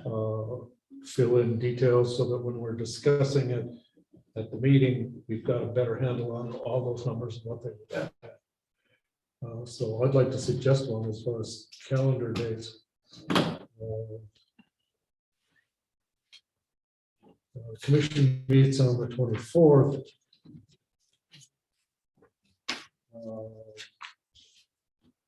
Shoot for maybe the week ahead of that, be the the 17th. I do not believe this room is available on the 17th. I'm sorry. I do not believe this room is available on the 17th. I think this room is already booked. I would have to check. Are we ever gonna Yeah, meet we back in don't our own meet on- building again, do you think? We don't have the space. Well, We meet on the 17th. Oh, I'm sorry. Commissioner Schwartz is correct. We already moved the November meeting to the 17th because of Thanksgiving weekend. I think it's the 10th that, I keep thinking it's the week before that this. so we can't do that then.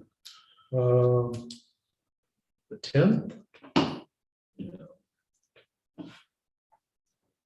I'm open on the 10th. I am. I'm open. Dan, did you see you're open? I would like, can we do the budget and the rate discussion together? Yeah. Okay. Yes. You want to make it 1 o'clock again? Or not rate, fee schedule, I should say, fee schedule and budget Okay, discussion.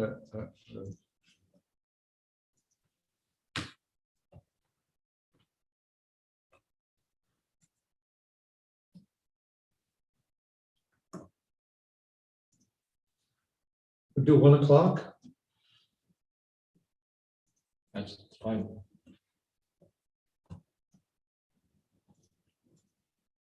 Yep. We don't need to do a motion. Oh, we do, but I'm still checking to see if this room is available. Well, if we can do. Okay. So that's that. And we'll do this. We're not to vote on anything. I don't know that we need to really, do we have to have it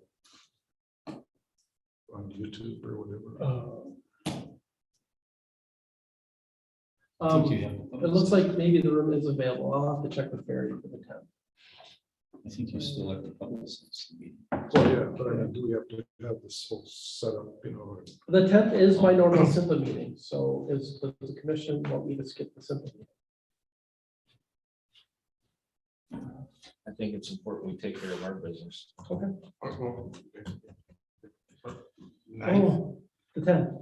No, I mean, could go to the 9th or 8th or. Well, no, we can do the 10th. Actually, Well, Maybe Jeremy it's like you. could go. yeah, Yeah, we can do the SIMPA meeting. You're my alternate. I was. Oh, okay. So, yeah, we can do the 10th. Well, I'll confirm with Barry, but it looks like we can do the 10th. Well, I will get that posted. Yeah. But I do need a motion in order to do that. I'll make a motion that we have a work study session for on November 10th for 2022 budget and the 2022 fee schedule.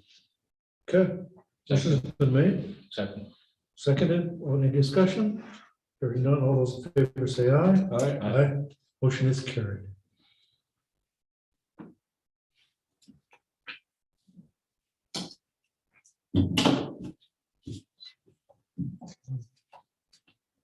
And audit plans. Oh, yeah. That'll be interesting. Well, I've tried to keep everybody up to date on that. Our longtime auditor, Meyer, Porter and Nelson, has lost a couple of staff people and have been unable to replace them. They have discontinued their government audit services, of which we are one of their clients. So they are not going to be able to do our audit next year for the 2021 fiscal financial. I got a template from the city for what they had when they did their RFP. And actually I've got some other information from some other colleagues of mine. I have sent that to the commission. If always use some input. If you look at that and you think of anything, let me know. I would like to get that RFP sent out on Friday to start soliciting some bids. Whatever bids we get in, staff will review, summarize, and bring a recommendation forward to the commission for an auditor for 2021 financial. Make it so. Yes, sir. there's no reason to forestall this, I would think. No, No, I I- don't have any input for you, so. Okay. I may, as I've been comparing some RFPs, I may trim down what the current draft is, because I'm a little worried that if we make it look like it's too much of an administrative burden, the price is gonna go up. Yeah. So I'm trying to find that right balance to make sure that we meet our statutory obligations and fiduciary obligations, without having to pay a premium for it. So it's always a balance. Right, yeah, exactly. I want to scare anybody away, right? Yeah, or when you look at something that, if it's too thick, sometimes you judge your price based on how thick the packet is. You know? Oh, this is 10,000, that's 20, that's 50. Print on both sides. Yeah, Small print. yeah, so I just want to be careful with that before I send it out. Again, if you're looking through that and you see anything, let me know. I didn't see anything, I looked through it, I didn't see anything. But, it's not my area of expertise, but. Just wanted to keep the commission informed. That's what we're doing. On see the SIMPA annual meeting, you have me in here. I'll go first, and you can cover any other details, but I wanted to make a comment in here. I attended the annual SIMPA meeting down in Bloomington this past month, and it was fascinating. If you have a chance to attend one of these, you should seize the moment. It was all the conversations that were taking place there were very interesting and well above my pay grade. Whether they were talking about the technical issues facing the shutdown of SIMPA or the shutdown of Sherco 3, the cost implications of shutting that down or running it. It's complicated. And Dr. Geschwind, what's his first name? David, Yeah. Dave Geschwind is the CEO, has a wonderful way of making things in his presentations very understandable and so forth. The other guy who's had the bow tie on, whose name is German, Geschwind or something, but came up with all of the legal implications for what's going through the legislature and how they're going to impact what you and I and our little utility do on an everyday basis. The impact, the cost implications of, we may have to shut down Sherco early because it has the wrong kind of pollution, or how's our stack doing out here? All of these things are implicated in some of the presidents. We're going to have a green whatever. It's going to be, we're working our ass off to get there. And all of a sudden, we're going to throw something in the works that it's going to have an impact. So forth and so on. The lady that did the budget proposals and the budget review was phenomenal. I mean, she did a great job, and I even understood parts of it. It was fascinating. If you get a chance to go, you should. It's a fascinating time. All in all, I think SIMPA has been a real plus for us. One of the things that I've asked Mr. Butcher to come up with, and one of the guys there used the numbers. He said, take 2010 and what electricity cost a consumer. He's talking specifically about consumer stuff. What the consumer paid for his electricity and what it is today. If you took that same thing and just ramped it up for inflation, you'd see that they're getting a tremendous bonus on their electrical service because it's way below what it should be if we just, and we still, we provide a tremendous value for the dollars, whether we charge them a fee or not. Mhm. It's a tremendous value for the consumer to use electricity. I don't know if it's still penny cheap like it was a million years ago when I was a kid. It's still a very good value. And talking with those guys and seeing the issues that, the little guys that are sitting next to me from North Branch or Mora or Litchfield or whatever are going through some of the same stuff we're going through. It's very fascinating and certainly a worthwhile venture. One of the things that a couple of different presenters there talked about was how hard SIMPA is working to save money for us. Making long-term, renegotiated their coal agreements to get a better deal and some of these kinds of things that are impact. Consequently, they're going to rebate $1 jillion back to the members. I forget the number. 12 million sticks in my head, but I don't know that that's a fact. But there's a large number of dollars that they're going to start rebating back to the member utility. Obviously, Rochester's going to get a bigger check than we get, but it's the nature of the beast. So, we need to think about what that number might be and put that into our budget. But the importance of working with SIMPA and having a public utility like we have is a real plus, particularly in light of Excel suggesting to the Minnesota Public Utilities Commission that they need to have 20% over the next 3 years. We're a little bit insulated from some of that vagaries of the investor-owned utility business where they have to generate profits and appeal to stockholders and so forth. So it was a fascinating meeting. As I said, if you get a chance, please attend one.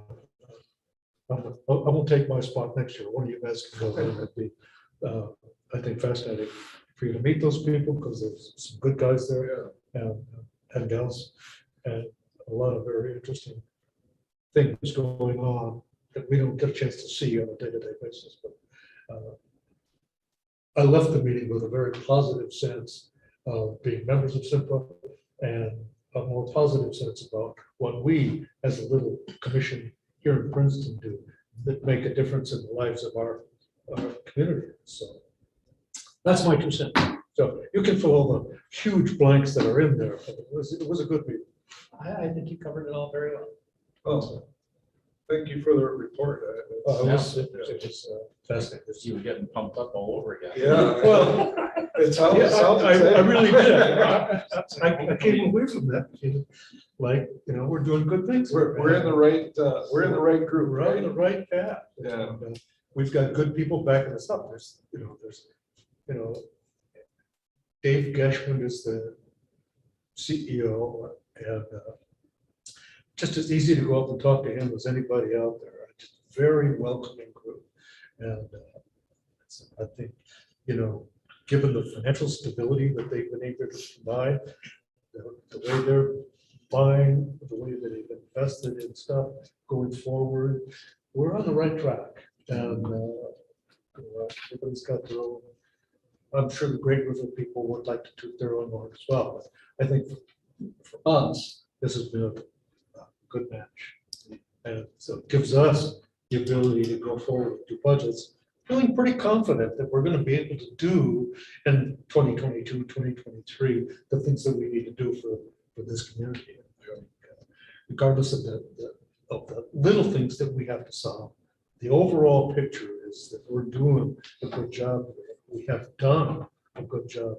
We need to continue. So my hat's off to you guys. Good job. Yeah, I had heard that when Delano was looking around for someone, that SIMPA was right at the top of their list. That was one of the best organizations. I don't know if they're looking for new members, but obviously losing Rochester is going to have an impact. But the way they discuss the financial implications of that looks like they have things pretty well in order. And like I said, I'm not an accountant. I don't have the CPA bones some of the guys there have. The young lady that did the Fondell, I think. Yes. She's phenomenal. She said, "Well, here we've done this. We've reserved these. We've got the stabilization funds, and we've got all these things in place to insulate the vagaries of the market." And it's like the whole Texas thing was the subject of some discussion, and we were insulated from that because of the way we were, and there was just some peculiarities to the Texas energy business that left them hamstrung. And people just outside of Texas were fine. You know? And we turned up to help the grid.